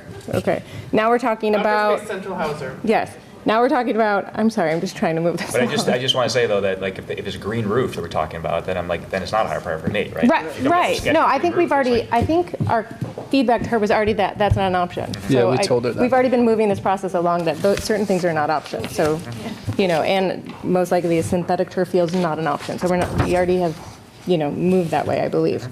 So now we're looking at, Blythe Park, but that is Same as- security. Secured entrance. same for home. So secured entrances at all the schools that don't have secured entrances, do we want to look at that? High priority or not? Raise your hand if it's a high priority High to you. priority. All right, there's 6, 7, high priority. So that's secured entrances at all the schools. Then Hollywood and Ames also have the issue with the separate play and parking, right? Blythe, not as much, am I understanding that right? But the other 3 elementary schools and Hauser have the same issue. Is that a high priority or not? Yes, but every one of them says move them to off-site parking, and I'm. Well, let's not look at the solutions right now, let's look at the Well, problems. I'm looking at it because that's what the architect suggested. If we're going to go to her and Right, say, it's a plain, not a blank slate. it's really important because it's not a blank slate. She's told us what that is, and I just don't know how that's possible. So, but I guess But this is. why don't we- But this is, if that is the solution of off-site parking, and she comes to us with this great plan for the schools and say, you know, this is what it's going to do, it's going to cost, we have to move street off-site parking. We go to Riverside, we go to Brookfield, we say, okay, how can we make this happen? Yeah. Good luck. I'm totally for it. Yeah, I mean- But we have to try something, right? We're at a point where we think there's an issue, so we need to try I something. and the know, I architect's the just first person don't we know try it how with, they're going right? to do it. Well, I don't know how we're going to do it either, but I guess this is the way, we have to do something for us not to sort of just. And I'm certain Carrie hasn't solved it yet either, because she's not going to get paid to solve it till we say solve it, Right. right? So there's, I just don't think she has an answer for it. Let's find out. yeah. I don't- get it. So is that a high priority? High priority? Which one are we on? Separating play and parking. Well, at, I would Ames assume, yeah, Ames and Hollywood. No. And again, that might dovetail in with constructing at Ames, right? I mean, a lot of these are going to. Some of it was, I thought that was in the plans for Ames. Right, but it's just, it's on the sheet separately, so it's the problem area of play and parking are together. Okay. Where are we at? I've lost my, Outdoor green space. so outdoor green space, I kind of feel like we've already talked about that when we're talking separating play and parking. I Well, would if you move the assume parking, then obviously we you would have outdoor create green new play, space. right? Oh, So I really feel it's- like there's just a few issues here. It's The growth. dependent on land acquisition, so it's an opportunity thing. Right, that should be opportunistic, I think. That should be understood, right? You don't need to Right. make that part of the plan. I think there's, the parts of the plan are growth issues at the two larger schools, right? Then we have secured entrances. Then we have our outdoor space in general, creating a safe and good place for our children to play and explore outside. And was there another one? That's pretty much. Those the seem list. like to be the 3 big problems we have, and now we can say those are our big problems, you know. So getting estimates from Carrie on how she would conceptually design and bring ideas back to the board. So price estimate on just doing it before it's before she does it. And then Yeah. the idea of conceptually space at Ames Central, outdoor space, separating play and parking is really what we're talking about first, and then secured entrances at Blythe, Hollywood, and Central. Isn't it more than just separating play and parking? Do we want to have nice play areas? for Right, kids? I think, that's isn't just that, separating them, right? I think that's inherently part of it, right? I think You're when you separating separate- them and creating a. Just be clear a about good- it. Yeah, okay. No, but you That's why I have to think, tell her because She would does hands just outdoor say- learning, She yeah. does just say separate, I mean, you Okay, really I- do have to say, we want to see, We want to see some plans for playground. That's right. But Yeah. I am going to say that we need to have her look at spaces at the space constraints at all the schools, not just Ames and Central. I mean, I know those are two biggest schools, but I mean, Blythe and Hollywood have space issues, and I know I brought this up before. I mean, we had the psychiatrist, the psychologist on the stage here in Hollywood. I mean, we can't have that anymore. I mean, we just can't have that. I mean, I'm not just talking Hollywood, but I'm just talking all the schools. We can't have like that type of setup. So Yeah. we have to address space, I would say, at all the schools, not just those two schools. Well, but would that be something, again, if we're going with the idea that there's no economy of scale, it makes no sense to, or at least there's no financial incentive to submit all these for drawing it all at once, can we do a smaller subset with the idea that, depending on cost, depending on time, and if we want to go back to that well and say, okay, we've reviewed these drawings for the first 3, 4, 5 items. Here are some additional ones we'd like to see fleshed out. Because we're addressing like the green space, we're addressing all the schools, like the secured entrances at all the schools, or addressing green space at all the schools. I'm still saying, I think we need to address space at all the schools, because that is a concern for all the schools here, not just, I mean. It's sort of, I think it's also a wider question, because it comes back to our discussion about Blythe, for example, that we had a few months ago, which is the actual, it's not just a question of space, but it's a question of the, how many kids should we send to a school like Blythe? That's an optionality. That's an option. District has gone one route in recent years, and it could go another, and that affects space as well in multiple schools. Another issue I think that's, we haven't talked about it, but it is related to space. The ECE, that is taking up, I think, is it 3 classrooms right now at Blythe? Two and a half, yeah. If we move it to Ames, it would take up presumably the same amount. I guess my question is, are there alternatives for the ECE? I know that some school districts, like Butler in Oak Brook, extremely wealthy district, they run their ECE with their Parks and Rec. So Parks and Rec basically manages their ECE for them. well, that's Is the main that- difference in years, if you look 10 years ago, that just wasn't part of, the state requirement, and so it really has changed the way we use our building. So my question is, should we ask the administration to explore, I'm not saying that advocating this, I'm not saying this, we should do this, but does it make sense to, in the context of space, which we are short of, Parks ask, and Rec doesn't have space though. I was going, yeah, Parks and But- Rec has no but space they for they always seem to anything be like wanting to do more with But they it. want to be doing it in our space In our because they space, don't yes. have space. I mean, But it's a great Summer camp every year is suggestion. run out of the scout cabin. I think it's a great Why don't we ask suggestion. them? Why don't we ask them? Maybe they do have Let's ask space. them. right? I think it's a great suggestion, and I see why Butler can do that in Oak Brook, because Oak Brook has amazing park and rec facilities. Yes. They got a ton of money. They right? they got a ton of money, but it's worth exploring right now, Because right? Because building that new alleviates buildings is- space right. issues, That's right. right? Yeah. I can't imagine that they have anything I was to gonna give say, us in I- terms of space. They I'm have no personally not space. interested in exploring it, but if there's a consensus. I think, Yeah. With exploration can be very simple. You have a phone call and I say, think Well, so. right, yeah, to that extent, sure, right. I think it's worth. Going through its own facilities review, and that could be in those talks. I mean, there's a whole lot of change going on. Okay. All right, so have we beat this subject to death? I feel like we completely have, and I feel like Carrie's gonna get this and be like, so what's the priority? Listen to the meeting. So what I feel like I'm going back to Carrie and asking, one, for us to understand sort of a dollar amount of what it costs to do the concept design phase for expansion at Ames, solving growth and enrollment issues at Central, secured entrances at Blythe, Hollywood, and Central, separating play and parking to enhance outdoor learning at all the schools except for Blythe. Right. Blythe's really the one not on the list. And then I think to me, there's still a question about then Hollywood space constraints or Blythe, anything more than the secured front entrance. Are we asking for are we asking for an examination around Blythe as a potential clearer to being a two-section school? I know this, the secured front entrance might be part of that solution. Personally, I think it'd be worth asking about, at least looking at. Right, I think we should find out what it would cost to do, to address spaces at those two schools. If we're asking for cost, what will it cost to draw this stuff up? Right.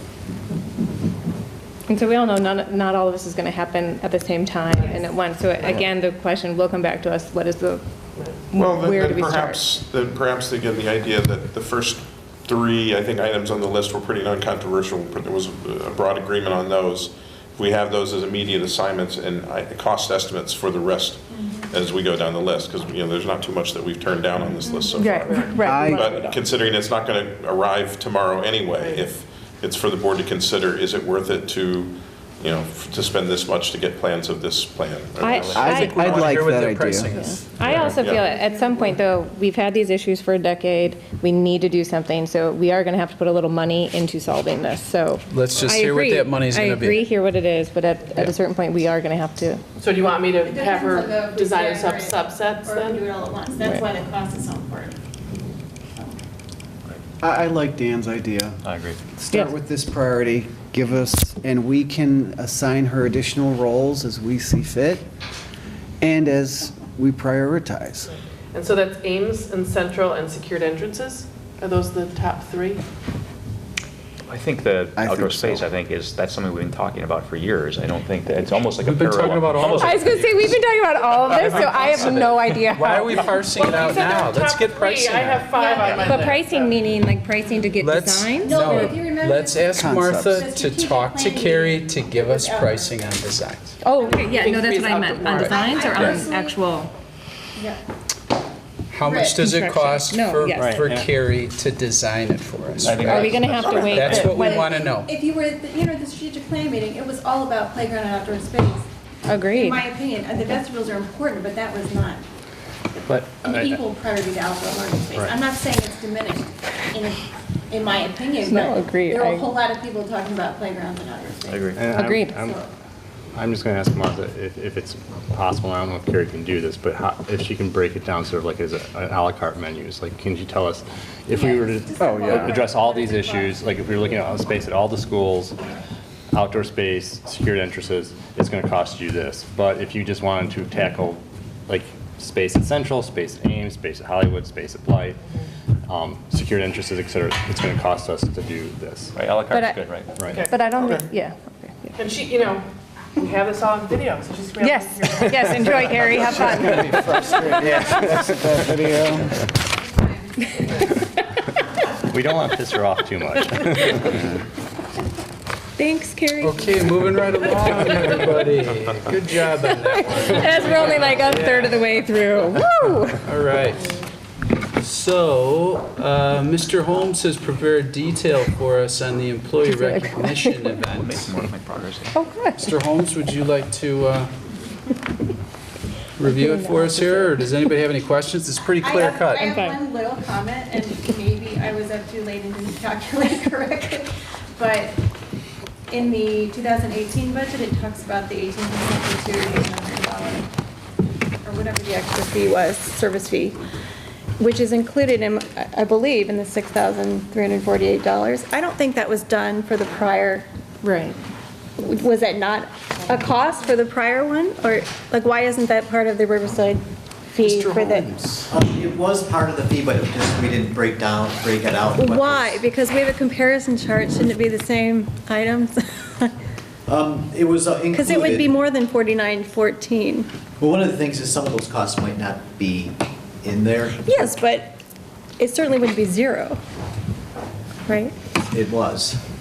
There was no gratuity paid? I think sometimes they've waived the fee. Sometimes they waive some of the fees. So- So actually, it's the reason the number was Will that off happen this time? Like, that's what I'm. We don't know. Why, I don't think we have a realistic. So I think we have to budget that we maybe charge that. Worst case scenario, it's Yeah. basically the worst case scenario budget, so that there's no surprises later when it goes above budget. Okay, that would have been nice if you had written that in there. Okay. Thank you, okay. Any other questions? No. No. No, All right. Thanks. that was quick. That's all I had. Yeah, Here's that another was very real efficient, lightweight everybody. topic. Good job. We're really figuring this out. Yeah. Sorry, everyone. Dan, over to you. Another really easy topic. Yes. Hi, everyone. Put this agenda together. So the policy committee, we've had a few meetings recently between Martha, myself, Jeff, and myself, and the three of us to discuss the idea of the student assignment policy, that's 730, the idea of the flexible boundary policy. We approached it with the idea that it's currently written, that it's while the outside structure, the framework of it may work, the inner workings of it or the way it's worded may not be the most efficient or the most clear to everyone. So we were taking a look at it to see if that's something that would be worthwhile revisiting, to see, you know, what if there were any additional ideas that we could bring into the mix in terms of, you know, potentially reallocating assignments in the future or going forward. One of the things that we have here that we were talking about is an idea I think Jeff had mentioned at the last school board meeting about a school district in California that he'd been looking at, and that's something that we've been discussing as well. Jeff, did you want to provide some information on that? Yeah, just, I think Dan gave a very good summary. One thing that's very interesting was a couple of meetings ago, a woman came to address the board about Blythe and talked about a study they did back in 2002. Marcy, what was Mary Summers. Summers. And so Martha sent out a copy of that study. Hopefully everyone's had a chance to look at. But I have to say that's, I think, probably the best study that I've seen that's been put together by a committee in dealing with school related matters that I personally have seen. It's extremely thorough. It gets into the historical aspects of the building, the district. It's very well written, very rational, comprehensive document. And they sort of talk about two of the biggest issues that sort of have been defining the district since then. One is the growth of enrollment and the flexible boundary policy and how we allocate students. And the other thing they talked about was the class size policy. And that's the document that also sort of recommended reducing the class size from what then was like 30 kids per class down to 20 or 23 or something. So I just want to say that was a very well done study. So the flexible boundary policy, just talking about that thing, which is the topic at hand, they came up, they analyzed the problem, and they said, okay, we want to have neighborhood schools, but if we have neighborhood schools with strict boundaries, then over time, the number of kids at each school kind of grows at various rates, and you end up with very, very different class sizes. You end up with an inefficient district, use of resources. So they came up with this flexible boundary policy. And what they actually said in the study is, let's get rid of all boundaries I saw between Blythe and Ames and stuff. Just get rid of them. You register at the district, and then you're assigned based on proximity, based on whether they have a sibling, things like that.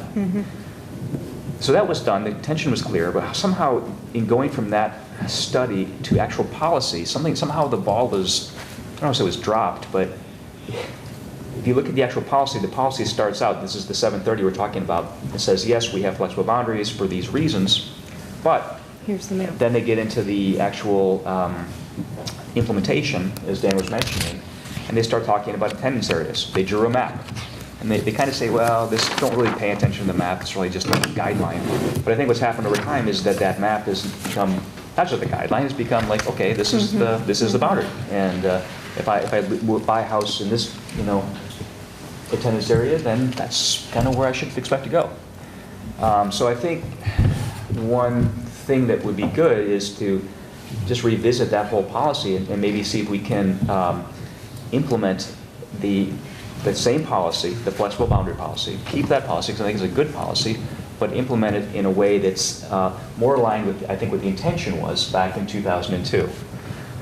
And so, again, as Dan was mentioning, I think one clean way to do that would be to use an algorithm that's based just on, walking distance with constraints. Okay, so you say we have this many spots available at this school, we have this many at this school. What's the best way to draw the boundaries in this particular year so that we can meet those constraints, but also minimize, you don't want kids going all over town, you want to minimize the walking distance. So that's a very well-defined thing, a very simple thing that we could do. But even before we do that, we could also just look at the policy itself and say, how would we do this if we didn't have an algorithm? Can we come up with a better policy? And I think we can, because I think we can get rid of the whole notion of attendance area and just sort of start from scratch and say, this is how we would do it. Even if we had to sort of draw dots on a map, which I'm not saying is the best way, but kind of think about it, in a conceptual point of view. So that's kind of what I think personally we should do. I'm also, think the algorithm is very clean. They've been using it. I don't know, Martha, you've talked to the superintendent out there, I guess. I don't know if you wanted to. So the school district in California that has a policy that speaks to priority to, preserve it. It reads very similarly to some of our goals, preserve the community commitment to neighborhood schools by providing flexibility for variations in enrollment. They use an algorithm through their procedures. The algorithm is essentially, as Jeff pointed out, it's location of the school, location of your home, and then placing children in sort of closest distance. It's actually not always close. It's a sort of a balance of enrollment plus a close proximity, which in practice, in some ways, is the work we do. To me, it's what is the understanding at the beginning. So as Jeff said, our current policy talks about flexibility and student assignment variation, but it also defines attendance centers. So what my experience has been, in a year and a half, 2 summers, is that when then a suggestion is made to a family that they would be transferred to another school, there is an expectation that they're being taken away, right, from what they thought was their home school. So some of it's a communication and clarity. Is it a modification of policy? Would that bring that clarity and that improved communication? As well as just a shared understanding of what our goals of direction, what it is. This California School District reports that they've been using, as I said, for over 5 years, and it works very well. And I ask questions about, so what about, kind of expectation of families? And because I think they've modeled it out well on their website, I think their communication plan is very clear, they feel it works really well. But I think it does require a modification of our policy. And that's not something that, none of us take that lightly. Can you remind me of the size of that district? I don't know if I know exact size. Like how are they? Oh, yeah, I don't have my notes with me on that district, but it's been a huge. It's students or are primarily walking and driving? They've got 6 schools, and I think that a lot of them are neighborhood. Right. I want to say it's about, I do have my notes. They started out at about 1,600 to 1,800 students, and they're currently at 4,300. So part of their impetus was they had a huge population growth. And they had not added schools. They also have a highway that goes through the town. So there were, a number of issues that made, again, the boundary enrollment determinations complex. Yeah, he said really we had pockets of growth in very overburdened areas. I think the way this policy is written is actually, it's very effective. Mm-hmm. It's very effective in that, it's crystal clear that when you register, you're actually registering for the district. Right. And it's the district is making its best effort to get you at your neighborhood school, but that we have to adapt. We need some flexibility just to have balance amongst the schools. Yeah. I agree. I feel like it is what we are living without this weird idea that because I live here, my kids are going to Central. Even though as you read the policy, it's a flexible boundary, but it's still a boundary, so it doesn't feel flexible, Mm-hmm. But I feel like that really this is such a clean way to say what actually I feel like we're doing. Our current policy? I think you're talking about the new one. I'm sorry, I'm pointing policy. at my screen. Yes, the California one, I think, is a very clean way of implementing of doing what we are implementing. It's, I think there's going to have to be a lot of communication in the up front to basically say, well, the policy is changing quite drastically. The actual implementation of what we want to do is not changing. At all. Right. I have a question that may or may not be related. Are there other districts that give, I've heard this from other parents, just in different, like, well, should there be some kind of placement given to those that register early, and if you register in August 31st, you end up somewhere else? Does that ever happen? I really just don't know the answer. Is it? Well, I think and we have a certain number of spots and they fill up, and what happens? I think it happens. But if a family buys a home, I would be sympathetic too. They're right across the street. It doesn't make sense for them. I would say I don't like that idea. I'm not saying I like it. I'm just curious. For the family Yeah. who moves in, happens to close on their house. Right, and it's across the August street. I know. 15th, They shouldn't be out of luck. But the problem is in reality, But that's based what on the policy, if currently, you're full. there'd be no space. It happens in Hollywood, a lot. It does. That's true. A handful of times. So, and I think that's a really good point. And I was speaking to a former board member who said that she felt the policy before sort of kind of penalized you for registering late. And then sometimes just because you were late registration, you actually maybe had to go quite a distance. I mean, nothing in Riverside is, I shouldn't say quite a distance, but you had to go sort of a less desirable distance to get to school. So I think that's still potentially a challenge, that if, let's say, let's say we're at our max class size, this policy says that we would consider another school location for you because of the class size maximum. I'm just asking only because we have problems with people registering late who didn't just move in, who move in and have been here a long time. And would there be an impetus for people to register early if they knew that they would have a spot? I just don't know. And would we have better numbers that way in order to have information that we need? Right, we did change that, sort of the announcement date to the end of June. And all of a sudden, you got a lot of people, But if someone shows up, late in August after the assignment's been made, Right. there's no space, then I think that there's no choice but that they either increase the class size limit or. Right. I mean, we tried to incentivize people with the registration fee. So the registration fee is almost half, right? If Right, you for register, the early registration fee for kindergarten. It is primarily a kindergarten registration and enrollment issue, because once you're placed at a school, our policy says you stay. You go to the school where your siblings go. Certainly new move-ins that has occurred, families that are moving and they don't have a kindergartner, they're new to town with a first grader and a third grader, or whatever the configuration may be. Right, in fact, you're not talking about that many kids, because only half the kindergarten, so you're talking about 70 kids, 20 of them are in Hollywood, so at least 50 left that are between the Ames, Blythe, and Central, so it's not that many, that we're talking about, that we have actually the choice, but. Right. I think it would have to be communicated clearly that we are only talking about enrolling, at kindergarten. Like if you are a first grader at You stay there.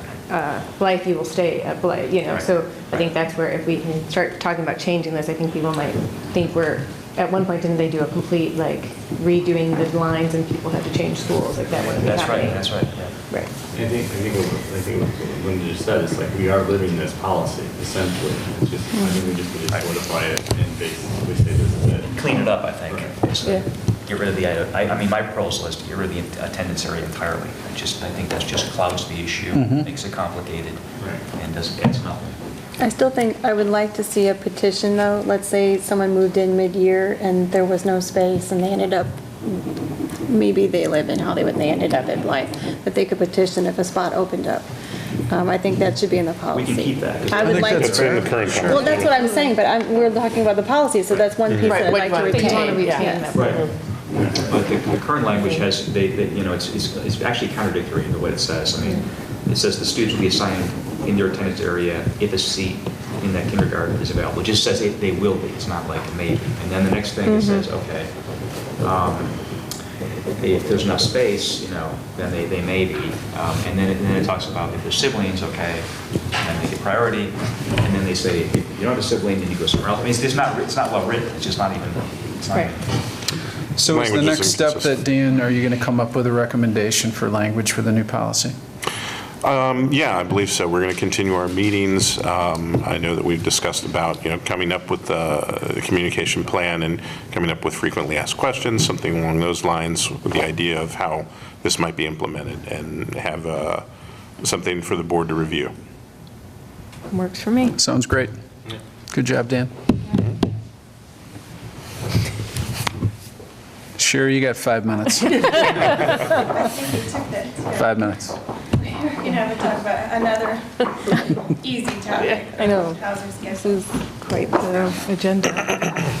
What? This is quite the agenda. It is. Yeah. Basis today. Created that. I looked at it, I'm like, it's short, but this is going to be long. I'm looking at you. It's all over there. important.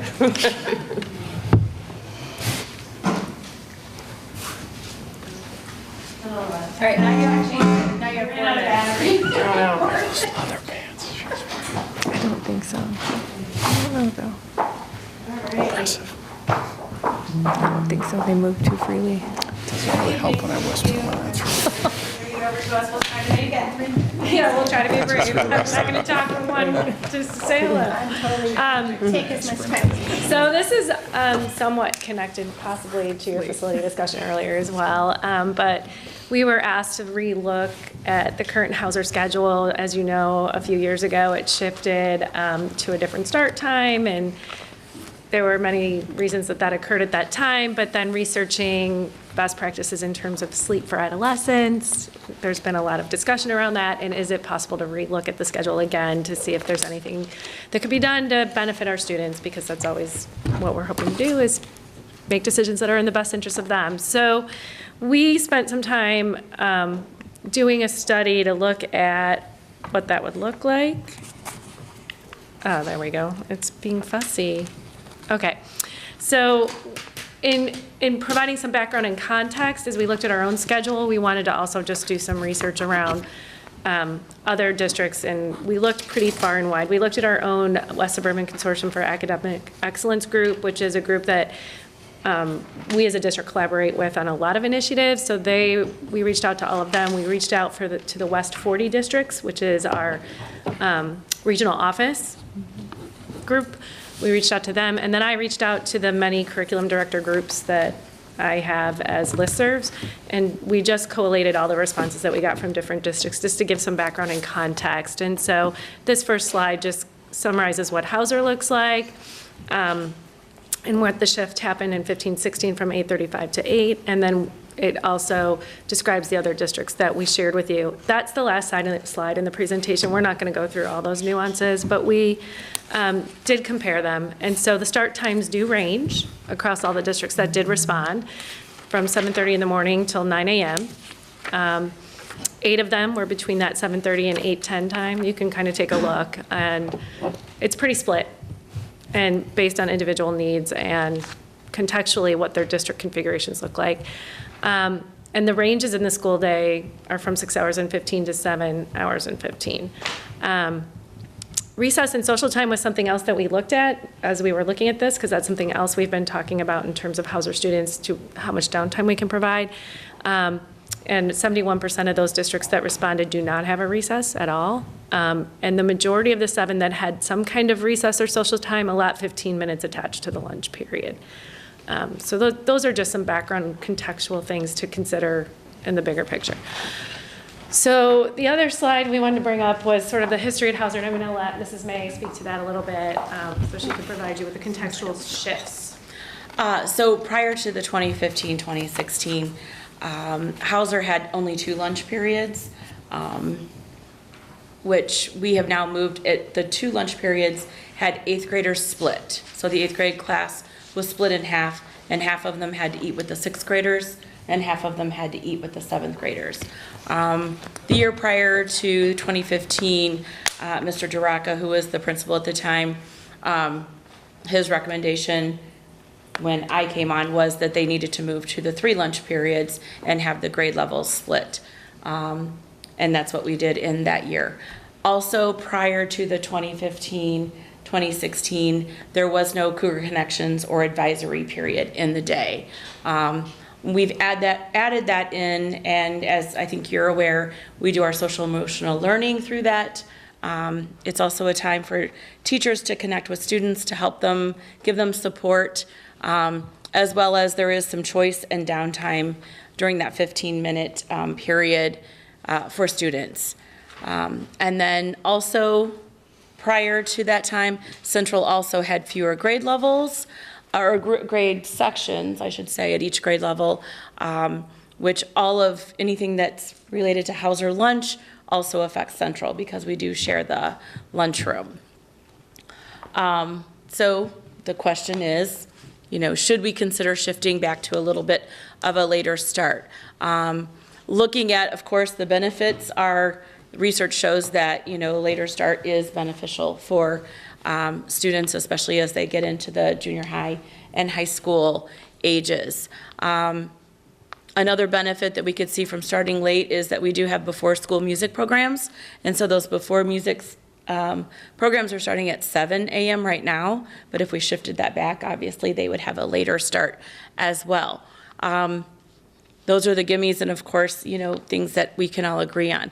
The challenges, when we looked at that, then we had to really examine what would be some of the speed bumps that we might come across. And first and foremost is that scheduling for the Central and the Hauser lunches. So I know earlier when you were talking about facilities, the fact that we have to share a lunchroom with Central is a huge impact on our scheduling as well as Central's. So being able to have Central to have their own multi-purpose space where they could have their own lunches would free up a lot of flexibility in scheduling for both buildings. Another challenge, I know it's not a large number, but there's a good number of students from Central, the siblings, who right now are outside waiting about 10 to 15 minutes. If we shifted back to a later time, those kids would need some proper supervision. Even now, the 15 minutes is sometimes, there's a stick throwing or whatever. But if we went to a later start time, we'd want to provide some supervision for those students. And then lastly, our athletics. That's been a topic of conversation, I know, earlier this school year, looking at reliable transportation. So we would have to make sure that we have reliable transportation. Our athletic events start at 4 p.m. So if we were going to have a later start time, we would have to have timely, reliable transportation to pick those sports teams up so that we could make sure that they were getting out of Hauser and getting to their game locations on time. So those are a few challenges that we would have to address with a later start time. And I think this slide is just going to give you a little bit of a snapshot. Excuse me. On the left, you'll see what our current lunch schedule looks like. And then on the right is the schedule if we did that shift. So that would be the proposed schedule. And if you'll take a look at Central, it would push Central's lunch past 12 o'clock as a start time. And then if you look at Hauser 3, the third lunch, which right now is an 8th grade lunch, it would push that lunch up, close to 1:15. So that begins to be kind of a problem as well. So as Mrs. May said, it kind of, that space, that shared space between the lunchroom for Hauser and Central does it's kind of the roadblock for us. So none of these things are impossible to overcome, but they do present contextual challenges that we need to think about. The other contextual challenges that come into play with this is that, as we mentioned earlier, Central now has 4 sections at several of its grade levels, and in a few years, if the enrollment doesn't sustain itself and they go back to being a 3-section school, some of this could be alleviated, but for the immediate future, that's not the case. We would need, if we push the Central lunch block to that 12:15 to 1:05, we lose a 30-minute chunk for fine arts, for art, music, PE to be scheduled, and it takes us from 4 blocks down to 3 blocks in the afternoon, and so we run short of being able to fit things in with the shared staff model we currently have, because if you think about it, we share our music teacher, our art, and our PE teachers with Hollywood. And so when you get into scheduling both buildings, then we end up with overlap between the schedules. And because they don't have the same lunch blocks, the instructional blocks no longer line up. And so then we would have to figure out who could cover the 3 PE blocks and the 3 music blocks that we would be short in terms of current shared staffing models. We wouldn't be able to really flush out who those people might be until we flushed out schedules, because then we'd have to look like, would there be a Hauser PE teacher that could pick up a central PE class? Would there be the PE teacher from Ames and Blythe that, because the different lunches, is able, so it would kind of be a jigsaw puzzle we'd have to try to put together to figure out where we would get those 3 30-minute blocks for each of those special subject areas. So it does create some hoops to jump through. It also puts Central on a different lunch schedule. So if we are trying to look at more increased collaboration time for teachers, if they wanted to share that lunchtime to collaborate with the single section schools, it doesn't allow Central to do that if they're on a different lunch schedule. So those are, I mean, they're not impossible things to address, but they are pretty significant contextual challenges. The Central Gym cannot work as an alternate like we do at Ames because he has more sections of students that require PE. We can't block out the time before or after lunch to do that transition. So we don't have that flexibility to turn their gym into a lunchroom the way we did at Ames. So those are some of the issues that we wanted to bring forth. I mean, we're all for sleeping in. I know I like it too. And I'm older than they are, these kids. But you know, in the immediate context, we see some significant challenges with it. In your facilities conversations, there may be some solutions that could address some of that. But if you wanted us to pursue this in the immediate future, we have to figure out some of these contextual hoops that we would have to jump through. And I'll go back to the proposed schedule for lunch, so you can take a look at it. So you didn't leave, I mean, you're proposing shifting the lunch by 30 minutes. And I understand if you left it alone, Centrals wouldn't change. But you'd have kids still eating at 10:25 and eating 2 hours school after. and starting school at 8:30. Right, I'm just saying it's possible. It would Well, just be very, very quick. Hey, I'm here, I'm gonna go eat lunch. It's not actually possible because the 40-minute blocks have to shift with a Well- later start time. So you don't end up with clean blocks to eat at the same exact time. Can you split the block in weird ways? Like, what about the English or math? How does that? But simultaneous to that, other grade levels have fine That's arts. what I'm asking, Yeah, yeah. so I'm gonna defer to Christy and April, but we couldn't keep the same 40-minute structure that we have now. Right. With a 25-minute later start. Those proposed lunch schedules are with a proposed 8:30 start. And Right. shifting all of our scheduling, I did just a brief mock. And that's where it would put the lunch schedules. So that's, the Yeah, she assumption is marked it up. 8:30, and I think Yes. that's the question. Yes. Yeah. A That wasn't 30-minute actually on here, by the way. Oh, I thought we had that. That was 8 to 8:25. Okay, 8 to Sorry. 3:30. To 8. Sorry if I missed that. okay. That's the assumption I was Yeah. asking for. Yeah, sorry. Okay. Any other? What's your recommendation at this point? So at this point, our immediate recommendation would be not to touch the schedule for right now, but to give it some more thought and look into your contextual. And if we wanted to flush it out a bit more for the future to try to figure out what a schedule could look like and if something could happen with facilities to alleviate it first, rather than disrupting all of Hauser, then we find out there's a better solution and then we disrupt it the other way. We also end up disrupting Central. And, Mr. Gatz was here too, just in case there were questions about that. It does weird things like stretch our standardized testing window out 3 weeks because we can't get 2 sessions in a day. I am so much more, like, I don't think a 10:25 lunch is great, but I think it's so much better than a 1:13 lunch. At least, I mean, I want to speak for my own kids, like, they don't eat a ton for breakfast, so trying to get to 1:13, I think would be very tough. So I'm personally not a fan of the new proposed schedule, but. We'd love to see a more creative solution of maybe trying to work out the Central. Well, Hauser that's the shared question I have, facility. because I actually, as I'm sure I've said many times, like the idea that Carrie proposed with the courtyard expansion, and I would like to know how would that, let's say Central doesn't use the cafeteria, how does that, tell me what happens with you guys? That's great. I can do so much. But how is it great? Then I can do What can you lunches do at a with- normal hour. you can I do could it do in- lunches 5th, 6th, and 7th period. Okay. So that kids are eating more around the noon Typical lunch time hour. rather than brunch. You don't have to leave an hour break any longer for That would allow Central. us to shift the start time as well, Robin? Right. Yes. That's what I was So saying with the if we didn't corridor. have to share the lunchroom, then your hurdles would be with a shifted lunch, or with a shifted later start and not sharing a lunchroom.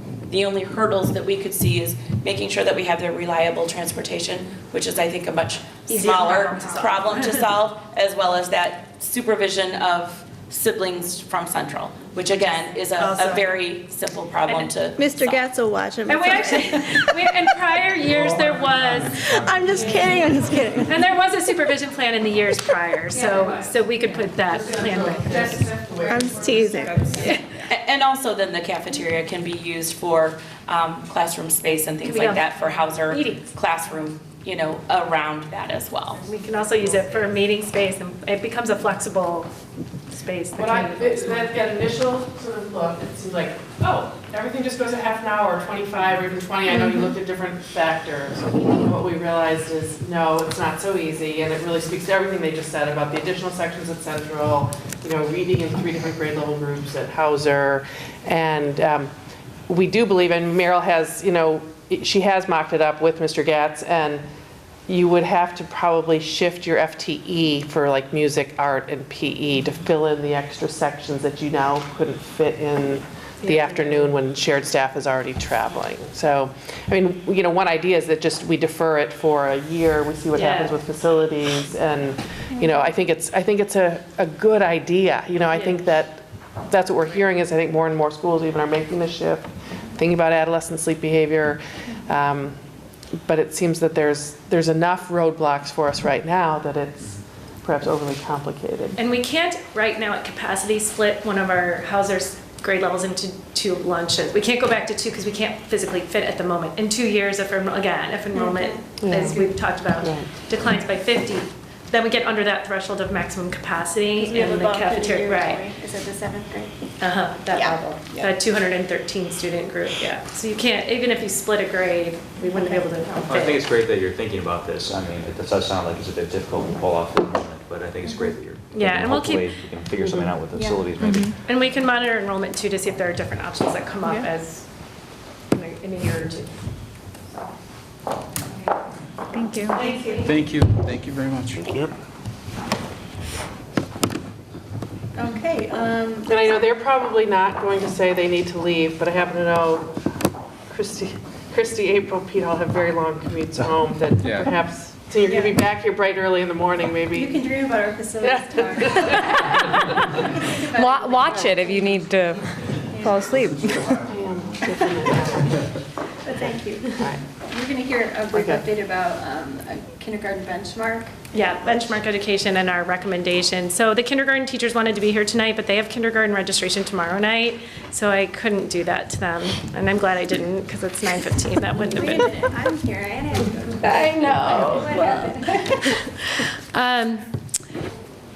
So for kindergarten, as you know, when we piloted for ELA and we were looking at Ready Gen, kindergarten was a part of that pilot, and they had found during that time that Ready Gen was pretty difficult to adapt for a half-day program because of the robustness, and they didn't have a half-day scope and sequence or pacing guide for kindergarten. And they were also lacking the foundational skills, and that was the major reason why the kindergarten teachers didn't feel like it was a good match for our students. So they wanted a similar program that was going to be theme-based with a strong foundational component, similar to what we've adopted for 1st through 5th, but they wanted also to find something that had a half-day pacing structure. And we did a lot of exploration, and then found that this product, Benchmark Literacy, could meet our needs and had the same quality, real literature focus, and potentially the strong foundational program that we were looking for. And it is designed to be delivered in a half day, so it met our need for pacing and that kind of a program. And when we decided that we were going to pilot this, we decided we were piloting it across the grade level because our prior resource did not have a balanced literacy, and the kindergarten teachers felt very strongly about waiting a whole nother year to get a balanced literacy model in the classroom was going to be a detriment to our students. So they really felt like it was important for all of them to have pilot materials in their hands. So when we looked at that, pilots aren't always cost-free.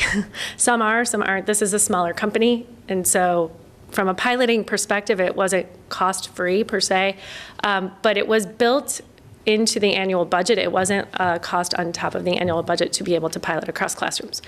So Benchmark basically addresses all the components. It has a focus on comprehension, the vocabulary, the foundational pieces. It has the same kind of instructional strategies that ReadyGen has, which was very appealing to our teachers. So this reading closely and looking for evidence in our texts, and you're going to see an example in a couple seconds of the kids talking about the program. And then it also has the fluency development around reading. So it had all these major components that we really needed to meet the needs of our students. The teachers evaluated it the same way we did the ReadyGen around the rubric that we were looking for in terms of a quality resource aligned to standards. And it scored very well in terms of the components, and they are in support of adopting the program. I'm going to show you a little clip. It's only a minute and 21 seconds, I promise. It won't be long, but, oh, my phone? Yeah, I'm ready. After my phone rang, I made sure everyone. We love how the phonics and sight word programs are embedded right into the curriculum for us. It's super easy to teach, but it provides a lot of interactive songs and a lot of interactive videos that are super engaging, and it helps a lot with the memorization skills for them. And the curriculum itself provides great visuals and lots of posters, and again, the videos to correlate with each skill. It also has decodable big books to help the students read books out loud and build their confidence in becoming readers. So it's great to have, just as especially a newer teacher, just everything out there laid out for me, nice and organized, to help the kiddos learn those important skills. Good readers do visualize. That means a picture in your brain. It has a lot of areas of strength, including it connects the Common Core state standards in a way that is easily accessible for kindergarten students to learn. It also has a variety of materials and resources that teachers need. Good readers as inferences. Another area of strength with Benchmark Advanced Program is the consistency it provides for kindergarten teachers across the district. It allows for teachers to use the same language and vocabulary in each classroom. At the same time, we're targeting key skills in beginning reading. Good readers ask questions in the middle, beginning, and end. Mr. Schmidt actually just randomly went up to students, and I said, "Did you script that?" He said, "No, I really didn't." That's so cute. Which made it super cute, because that's just kind of how they're learning, and we can talk about their reading, which is really exciting. So some of this data, I think, is really compelling. When we brought our kindergartners in this year, at the beginning of the year, we had 116 students that would have been considered not meeting or approaching sort of that entry level in terms of a reading level assessment. We have a lot more students this year that did not participate in preschool programs, and that's just something to note. So we did have a lot of students that were not even at that readiness level for reading. And this year, this is just the December, January benchmarking that we did. We only have 24 students still remaining in that not meeting or approaching. And of those 24, most of them are in our intervention program. So clearly, just from this little bit of data, it's working for our students and meeting their needs. So the kindergarten teachers, they don't get to see that. I pull the composite data, they have all their building data, and when they saw this pulled all together, it was like we were doing little happy dances. We're really pleased with what our kids are doing. So at this point, we are recommending that we adopt the program beginning next year as our formal curriculum tool. For all the reasons we've already talked about, it addresses all the elements we're looking for. It provides that appropriate balance of instruction. It does have authentic text. Its pacing is organized for us. We can differentiate for both enrichment and remediation. There's lots of assessment resources, and it aligns with the ReadyGen format. And the students are responding to the instruction, most importantly, and they really like it. So a little bit about the cost piece. So like I said, within my annual budget, I have new textbook line in there. So the $28,000 that we spent was part of that annual budget. It's not like I layered it on to be able to pilot. We got a 20% discount, essentially, a little more than that, to buy the bundles as we did. If I had bought them a la carte, the cost of the kits would have been about $1,400 more per kit. If we go ahead and adopt the program formally, there is no actual recurring cost because we don't use the consumable components. We don't need to, and so we have Blackline Masters that we can utilize for that when we need them. So there is actually not a recurring cost. If the kindergarten teachers had determined that this wasn't a good match, it's sort of that annual cost risk, but the leveled library materials would have been a supplemental resource that we would have maintained. So $12,000 of that $28,000 would have provided a supplemental resource that we could have sustained even if we adopted a different core. And that's more for those small group reading experiences when the kids are working on their independent just right levels. So at this point, we would like to recommend it for formal adoption, and we would like to put that on the agenda for your March meeting. But I want to be able to answer questions first and address any concerns. What would a kindergarten student be able to do at the end of the year? Like what, besides the visualizing, I understand that, but tell us what can they do? They actually, that's important. And what should they be doing? I mean, are we pushing them too hard, or is there a happy place? So and I'm not proposing anything. I just want to know, are we talking reading sight words? Are we talking following with the book, or what do you mean? Actually, there's a lot that goes into that question. So in kindergarten, now the standard is that students will be reading independently by the end of the year at a very basic level. So basically what consonant, vowel, consonant words, so if you think of words like cat, bat, mat, those word family words, at the end of kindergarten, it's expected that they will master some of those simple word family three-letter words. There is a sight word list that we are looking for. So we're looking for upwards of 100 sight words in kindergarten, between 80 and 100, depending on the student. 80 is sort of our low minimum threshold. And being able to really talk about the text orally. So kids don't start out writing in kindergarten, but the way they talk about their reading is they do it orally. And they'll talk about the parts of the text and provide evidence verbally rather than in writing. And so there's a continuum, obviously, kindergarten is so developmental, but by the end, all the kids are able to write like one sentence, maybe not with perfect spelling, but they're able to write a sentence with a capital and an ending mark and use their spelling to the best of their ability to state their ideas. But our students by the end are doing much more than that, actually, many of them. But that's like as a minimum threshold. They are writing full sentence by the end, and they are reading independently at a very beginning level. I guess I'm just asking, I'm trying to figure out developmentally, does it matter? Do they even out in first and second grade? I really do understand the importance of children reading. I'm just trying to figure out as a district, where does play fit in, where does, and I'm not talking even, I guess I'm asking a very general question about, developmentally, it looks like they're having fun and enjoying it, which is so important. Yeah, and that was part of the reason they like this program is because there's a lot of singing and dancing and music and multisensory components to it, which is what they didn't like about Ready Gen was it didn't have kind of that playful sort of foundational piece that got kids excited about learning that stuff. In kindergarten, it's a developmental continuum. You're going to have the gamut, but by the time they get ready for first grade, most of our students enter that first grade that have been in our kindergarten program at a readiness level. You also know, maybe don't know, we take in a lot of new first graders because of our half-day program. So we get a little bit of a bump in first grade in terms of students that weren't maybe with us. And so sometimes the students that aren't quite reaching those levels weren't in our program. But this last couple of years, the program, they've had to do a lot of pulling of different things as teachers individually, and that pulling hasn't resulted in consistent programming classroom to classroom because the core resource wasn't identified. So that's why this year when they piloted, they felt very strongly that every kid has a consistent experience with consistent resources, particularly when we brought in 3 new kindergarten teachers this year as well. Just you have the reading level assessment numbers on one of your tables. Does that compare to Sorry. How does that compare to prior years? I mean, that sort of, it seems like a dramatic progress, but is that sort of typical? I mean, Well, in prior years, we haven't had that many students not at that, starting at that lowest level relative. In a relative Yeah. sense. I mean, Not as quick. Like if I pull the winter data from last year, we didn't have as many students moving as quickly to that meets level. It happened much more between winter and spring.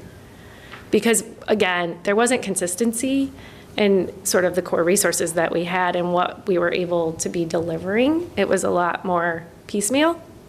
I think the consistency of the curriculum, and I think Karen Bassing and Lisa Sula, who have been here, and Karen's been here for a very long time, would tell you that the consistency does matter in terms of the exposure the students are getting in order to move them through. But again, different levels of students, so it's not always apples to apples in terms of relativity, because if you're starting higher and making gains in a shorter amount of time, that's different than starting lower and making larger gains. I mean, these are pretty large gains in a short amount of time relative to what we may have seen in the past.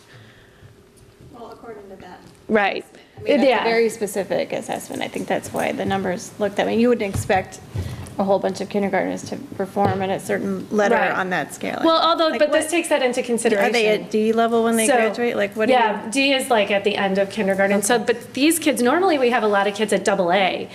So those, out of those 116, there were a lot that weren't even at AA. So you're saying a whole bunch just don't go to preschool? They did, we Is had a that- lot more this year. Is that? Yeah. That seems strange to me, but. It's unusual for our district to Yeah. take in as many as we did without Yeah. preschool. Yeah. Right. Whether that's just unique to this Yeah. year. Okay. Yeah. And it was not at any one particular building. It was noticeable in more than one school. So. Any other questions for Meryl in kindergarten? Okay. Okay. So you'll see that on the March agenda. If you have questions between now and then, please let us know. We're happy to answer them. And there's one more very quick piece, I promise. Hey, I didn't use all my time. It's just a parent handbook update. I don't know. Right, I'm going to turn it over to her. Yeah. It is just a very quick item. So we actually asked to have our parent handbook reviewed just by our legal firm that we made enough of additions, changes. We had policy additions and changes. This is not something the board needs to approve, but something just to be aware of that we've updated. Our goal is to get it updated in time for our online registration to open, because really we give parents access to read it online. Right. To say that they've read it, shared it with their child. Right. And that's an important part. The significant changes are really around our anti-bullying efforts, as well as some information on sexual harassment, which is also policy required. So it's a cleanup, it's a refinement of our parent handbook, and I think it's an improvement, and just wanted the board to be aware. Did anyone have any specific questions about the handbook, or? I was kind of hoping we were going to read it. You've already read it. You start first. Joel will start, and we'll go around. Joel, you start. We can read. There's one other list that Martha has, student support and safety. Right. So I just wanted to take, and I know the meeting has gone long, but this is important. And some of you have asked me to share a little bit about sort of some comments about student safety and some interest on the part of some of our Hauser students. So I think as people know, student safety is, again, it is always our top priority, but it's very much kind of taken center stage again, perhaps nationally. And one of the interesting things is the ideas of what students are wanting to say at this particular moment. And so I really just wanted to take a minute and kind of share with all of you and see if board members had questions or comments, that just reminding people that safety is really job one. We think about teaching and learning as job one, really safety is job one. Teaching and learning is really job two. I mean, they're both so incredibly important, but I just want to remind people that we really do see it that way, and that as we start to hear some information really, or ideas from really our middle school students, that one of the most important considerations we have is that anything that we understand that students may have an interest in is that things are being done in what we use the term developmentally appropriate. So both cognitively as well as socially, emotionally, helping some children that are trying to understand kind of national events, helping them understand that from that cognitive and social emotional level. So really what happens is middle schoolers present us with a really unique kind of population. They are very attentive. They really do have that, they're pre-adolescent, adolescent, trying to understand the world, very different than I think elementary school children. So our goal, and again, always our goal, is to support students, support them if they have concerns, support students through a lot of mental health efforts. And I know I've talked to all of you before. I thank this board for supporting and funding things, school psychologists and school social workers. They are critical needs in our schools, and we know that, and I think we have some excellent services right now. We do have a few students that are really wanting to kind of express a voice and be, kind of student advocates. And so I think what I wanted to share with you is that there's a kind of a unique path that both we want to support our students in, as well as helping our staff navigate this issue. So our teachers, I think they're really good at it. They know how to support student voice, not to give students their voice. And I think that's not always easy to do, and I think teachers are uniquely trained to do that and to do that well. But what we do know is that March 14th is identified as a date that students nationally are considering walkouts, peaceful protests, that kind of thing. We do believe and understand and know that we have students at Hauser that have expressed an interest in having what I will call a peaceful acknowledgement of moments of silence to remember the students in Parkland, Florida. So we have been very carefully navigating this. I will assure you that I've been sort of positively overwhelmed by the amount of guidance that has come out from State Superintendents Association, legal firms, the National School Board Association. There's just been a lot of guidance around, again, this idea of our carefully supporting our students, really understanding them, and having it, to be quite honest, not be a political event, but to be a consideration or an acknowledgement for those that want to, acknowledging on March 14th at 10 o'clock the students that lost their lives from gun violence. So April and Christy, I know I asked them to leave, and they're like, aren't you going to talk about that? So a letter actually is going out tomorrow to families at Hauser. As you know, if you follow my monthly communication, I wrote about student safety just last week. So I don't know if there's questions or other comments from the board. I really just wanted to create that opportunity for questions and comments if you had any.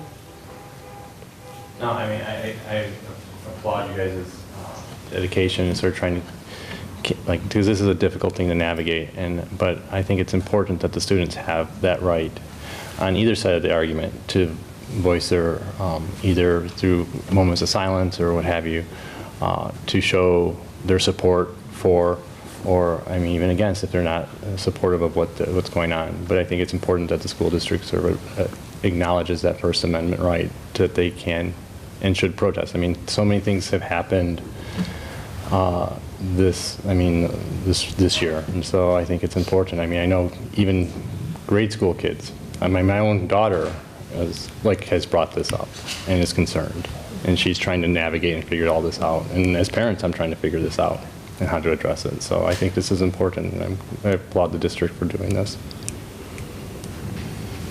So will kids be given the opportunity to express themselves I mean, we're expecting like at 10 o'clock, that's in the middle of a class period, right? So what do we do if kids start walking out of the classroom? How do we? So we're planning for that. There's great kids at Hauser, and some student leaders have naturally come forth and asked questions. So we actually had a working lunch yesterday with a group of 8th grade students.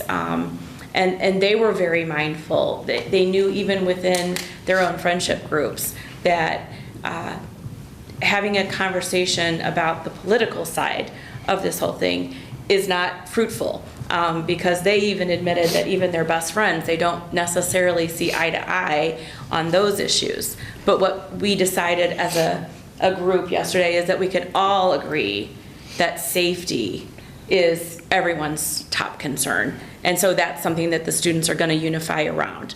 The plan, and it's student-led, so these students are working to get some of these things in place. But at 10 o'clock, students will have the opportunity to exercise their First Amendment right and walk out of the classroom.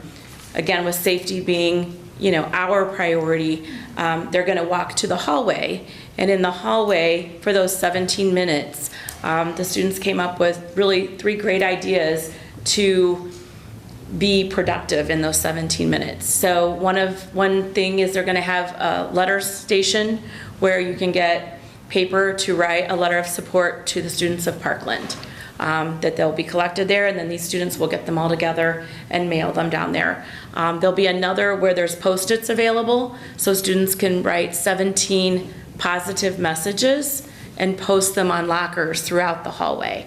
And then the third one is the students are making a large banner that basically, I'm not sure what their actual words are going to end up being, but our talk was, what does a safe school mean to you? And students will then write on the banner, what does a safe school mean to me? So it's a way for them to show their voice, but to also keep them safe and supervised within the walls of the school. Students will not be, of course, pushed one way or the other. So students who are not comfortable going to the hallway, class will continue. The teachers are going to make sure that the work at that time is independent and no new learning, so that if you do decide to exercise your right and go in the hallway, you're not missing out on anything that's new instruction. We also, in the letter that will be going home tomorrow, if a family would like to exercise their right in a more public way, then our sign out procedures will be as always. So no student is going to be able to walk out of the building. If you want to do that, it has to be with your family, and the family is going to sign you out, and then you can go wherever you would like to go as a family to do that. So that'll all be in the letter that'll go home tomorrow. I do want to say I really applaud the fact that you met with the student leaders, because rather than it becoming a confrontational issue or a place of problem, it becomes a place of conversation and solution. And I really think that was a good thing to start that conversation now. And I know even major cities do that when they have issues. So I really appreciate that you took the time to do that. It's important to us. It's what we're teaching our kids. Today, our 8th graders had an opportunity to speak with Ernest Green, Mr. Ernest Green, one of the Little Rock 9. And so all 8th graders through social studies got to be part of that. And it was interesting because he was able, and some of the questions the kids have developed a while back kind of crossed those lines. And so it was good for the kids to hear that again in light of what they're going to be thinking about here. Any other Good job questions? navigating a very difficult Very issue. difficult, yeah. Thank you. Thank Kids are you. worth it. Yeah. And I think, I mean, well, I should just say lastly, it takes a lot of courage both for you guys to do what you have to do, and then for the kids to do what they feel they need to do. I mean, and so that's commendable all around. Kudos to April and Christy for navigating this, and also to your teaching staff, and to really to the students. So it is one of those moments of, wow, you know, children that really are sort of figuring out the world, and as complicated as that may be, and we know that. And then, you know, I think both our teachers and April and Christy and their entire team, I think it's just been really wonderful. So, yeah, I'll echo the same thanks and to all of you. Thank you. and with that, we're going to end our meeting unless anyone has any more questions. Jeff, would you like to read the future meeting dates? Sure. Or I can do it. You can read them too, Sherry. It starts about 10 minutes from now, doesn't it? Regular business meeting, 7 p.m. in Hauser Learning Center. April 4th, committee of the whole meeting, 7 p.m. at Ames. April 18th, regular business meeting at Hauser at 7 p.m. And that's it. So with that, adjourn.